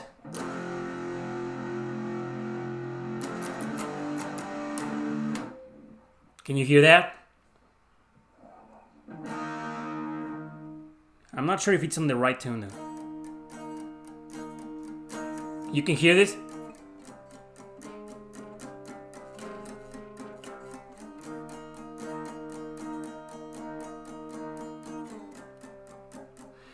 So what did Jay choose? What did you choose, Jay? Thanks for the donation, by the way, again. Trials of Mana versus Memories of Celceta? Hey Terry, that sounds interesting. I want Jay Ness to pick the song. He paid for it, you know. White Pony, Around the Fur, Adrenaline Era. I have a surprise for you. Let me see if I can pull it off.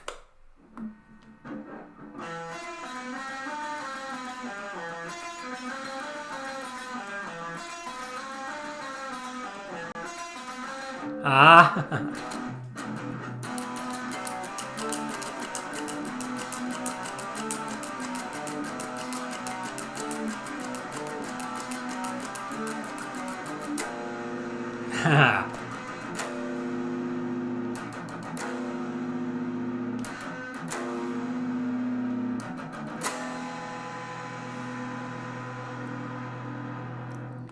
That's on E-Stander, but that's Root from Deftones. That song is my pride and joy. That's one of the hardest songs I know on the guitar. Better than Rex Viper. Don't be too harsh on fucking James and his band. That's an okay band. I just don't like it when Justin starts singing. Fuck that guy. I was playing Change,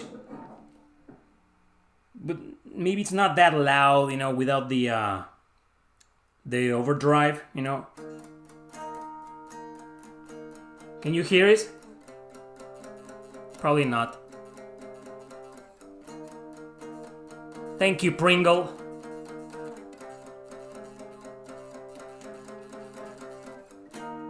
Well, that's Change, but maybe you want to hear this part, right? Like,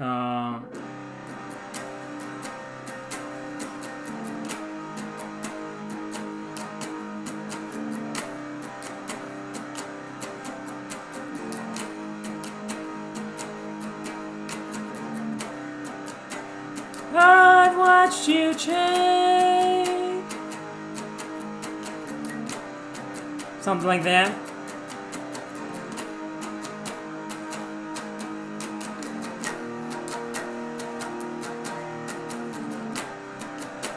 Right?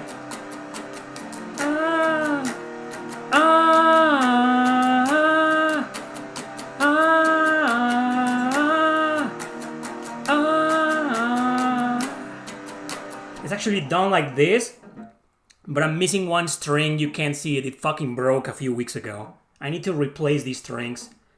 But string number 1 is gone, so I can't do it like...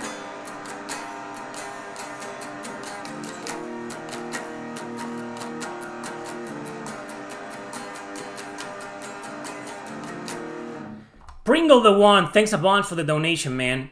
My favorite song from Deftones? Or like my favorite song ever? Some of my favorite songs cannot be... I mean, one of my favorite songs of all time is La Mer by Nine Inch Nails, but that's just a keyboard piano song. There's a guitar in La Mer that goes like a synthesized guitar. You know how he like tan tan tan tan tan tan tan tan tan tan. So you want me to play that? Come on.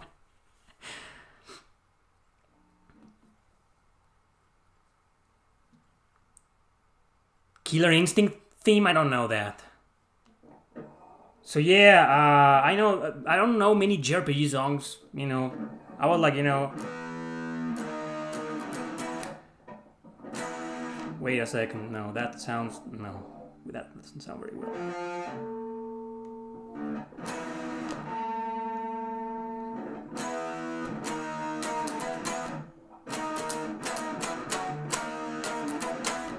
One more got rejected!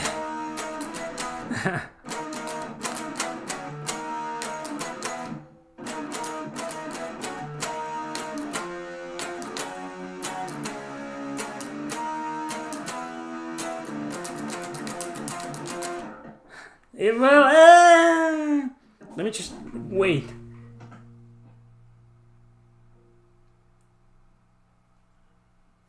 Man, might sound better like this. No, wait, let's. Ah, sorry about that.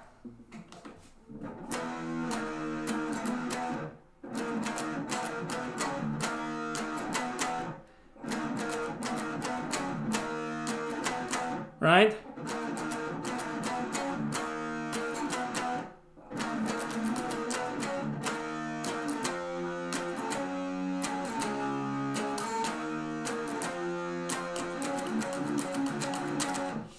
That's Shin Megami Tensei, that's right. There's another battle theme from Shin Megami Tensei 5 that I know, but it's so hard to play it because I'm not very good at doing the scratching like that, you know. Something like, wait a second.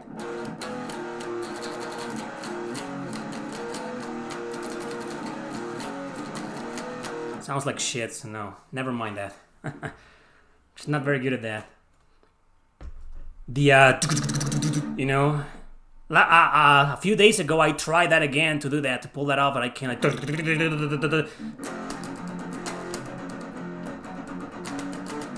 Yeah.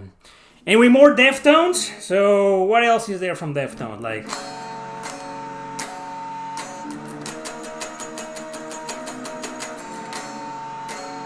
no.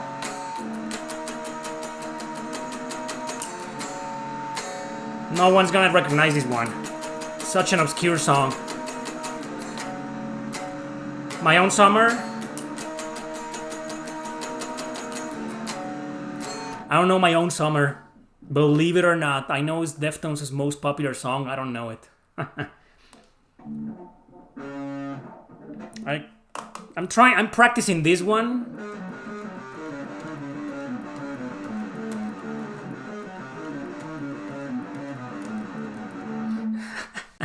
I suck, I know.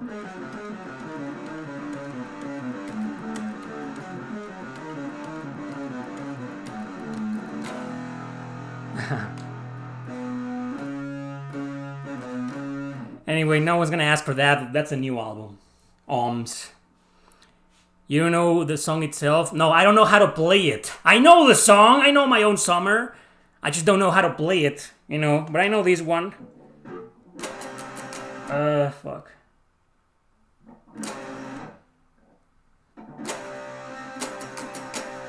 Wait a second.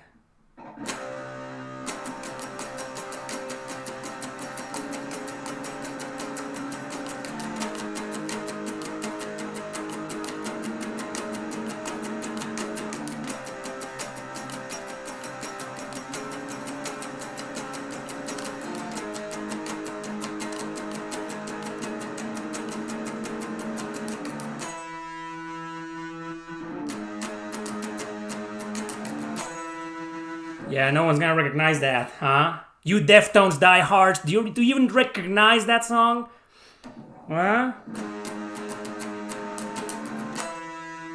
Well, it's just I feel like some Deftones songs, the riffs aren't that recognizable because the song is more of a melodic song and they sing Damone. That's right, Jay. That's Damone. That's the hidden track. There's also MX, but that's in like a different tuning.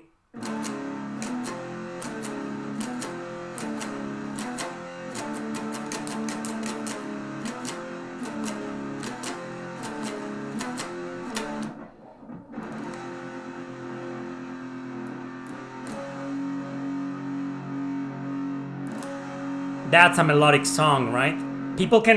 Fans can recognize the initial riff. Any Deftones fans know this one, they'll know this one.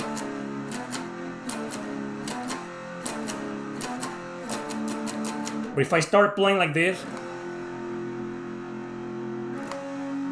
unless Chino was singing, you wouldn't recognize it. Like, let me think about girls and money and new clothes. I know a lot of Deftones obscure or underrated tracks, like some of their greatest hits.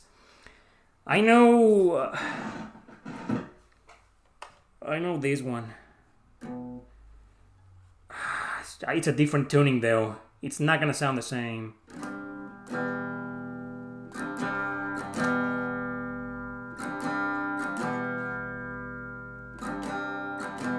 Am I still live? Do you recognize this one? This string should be like...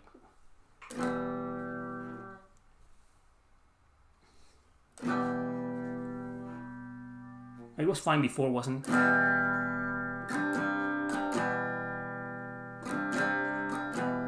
Oh, and sorry if you hear this too much. Like the microphone is in front of that. A Wonderwall, of course. Sure.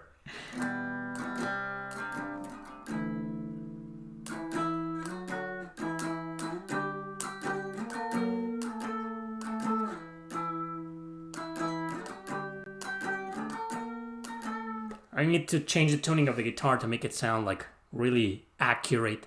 Yeah.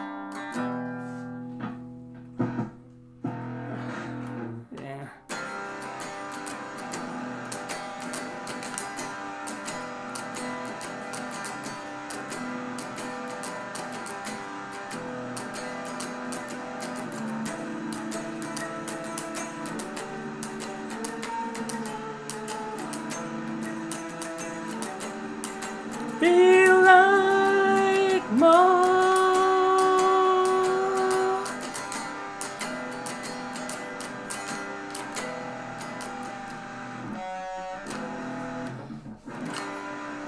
Anyway, yeah. No more digital bath. This tuning is just no for that. What else do you want me to play? Pringle asked for something, but I missed it probably. Like my favorite song. I have some favorite songs to listen to, but I also have some favorite songs to like play on the guitar, which may not be some of my favorites.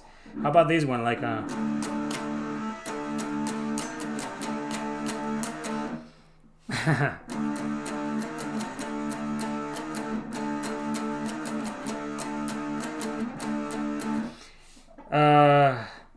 this is the first day of my last day.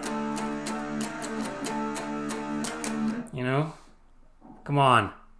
Do you belong in a band? No, I gave up on music and bands a long time ago. That's 9 Inch Nails, that's right.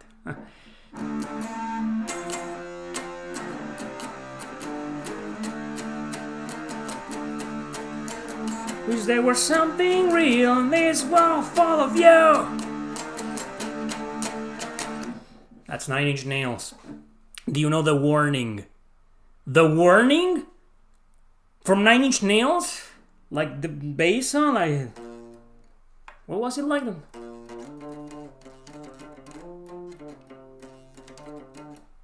Something like that? That's The Warning? Or is there a band called The Warning? If there's a band, I don't know the band. Nirvana?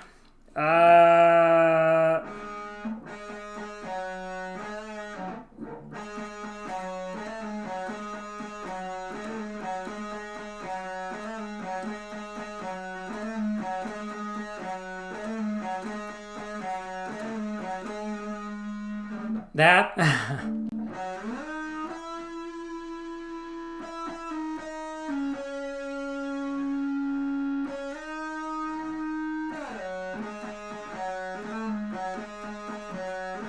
That's the one you want?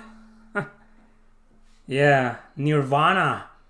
I'm not the biggest Nirvana fan, but coincidentally I know a lot of songs because they're so like easy to play, you know. Wait.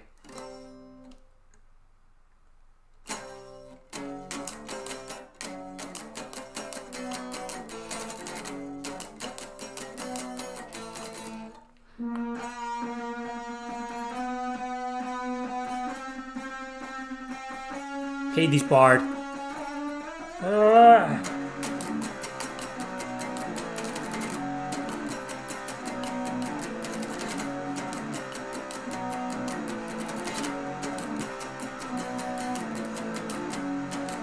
That's any reason by.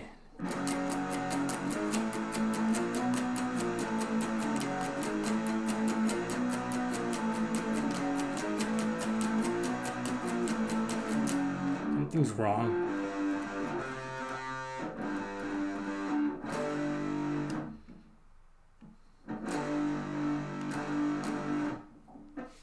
Come on over and do the twist, that's right.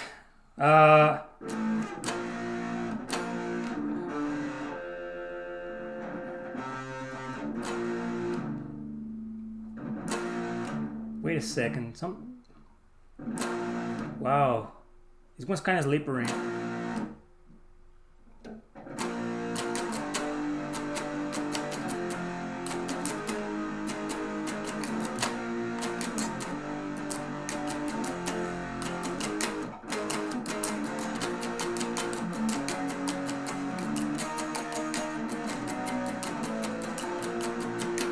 Yeah. Dunkelheit? I don't know that one. I don't know any Guns N' Roses songs. I don't know a single Guns N' Roses song. Incubus? This is not the right tuning, but...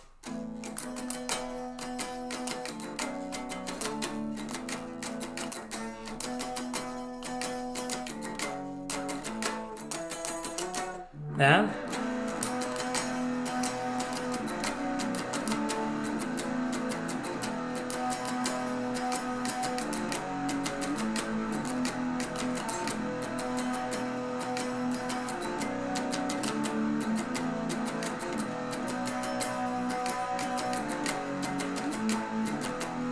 Yeah. Keep in mind this guitar, this amplifier that I have is like for industrial metal. Like...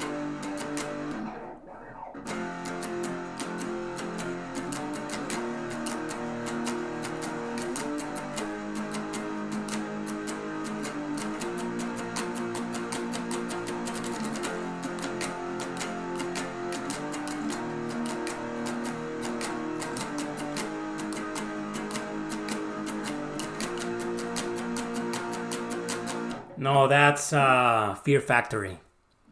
Yeah. The thing about amplifiers is that they come with a predetermined kind of sound for the overdrive, the distortion, and this sounds very fuzzy, you know? Like if I played something like, I don't know...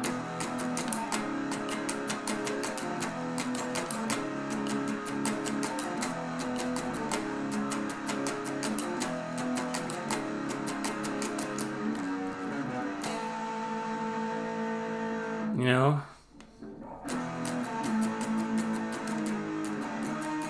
I haven't played this song in years.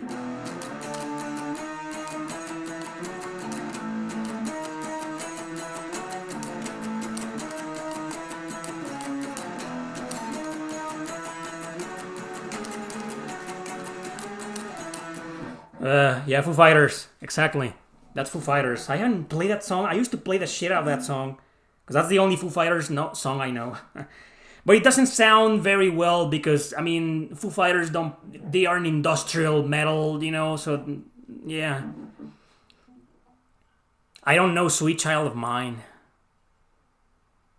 I don't know, Sweet Child. I'm tired of that. It's like asking me to play Smells Like Teen Spirit or Creep by Radio. Like, no. I don't know any Radiohead songs. What? No one's gonna ask for, I don't know, Smashing Pumpkins?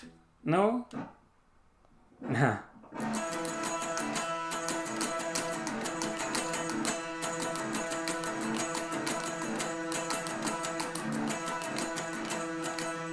No? Come on, 1979. No, I'm not doing that. Like, don't give me the super, ultra, uber popular songs of no. Eye of the Morning. I don't know that one. I know this one. Only diehards will recognize the song.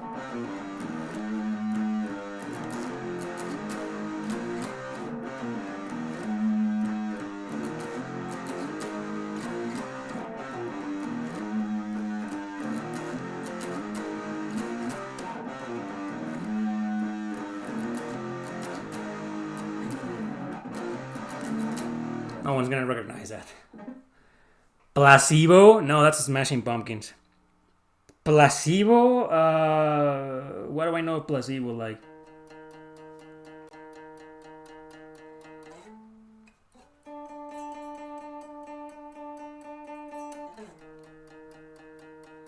I don't know many Placebo songs. Something like that, right?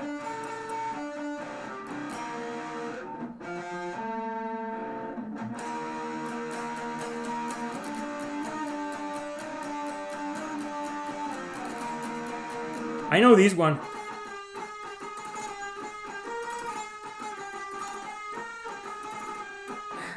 Placebo. Black Sabbath, I don't know any Black Sabbath songs. I know some Alice in Chains.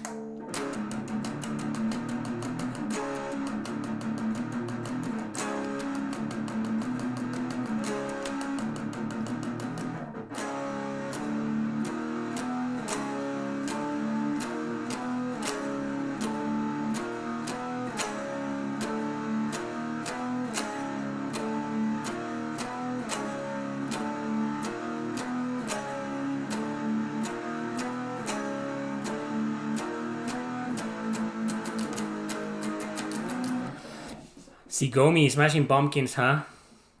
Yeah, that's a new single. Well, that's it for guitar playing. A lot of people are leaving. They want me to be a slave of JRPG questions and nothing more. Can't talk about music, can't talk about politics, can't talk about other video game genres, only JRPGs.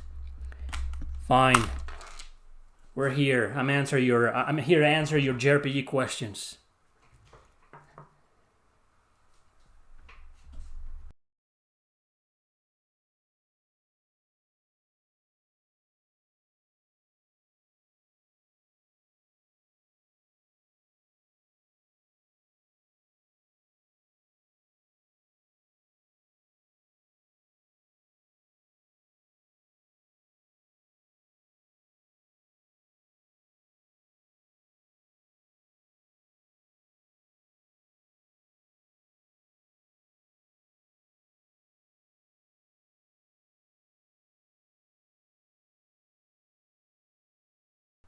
Can you hear me now?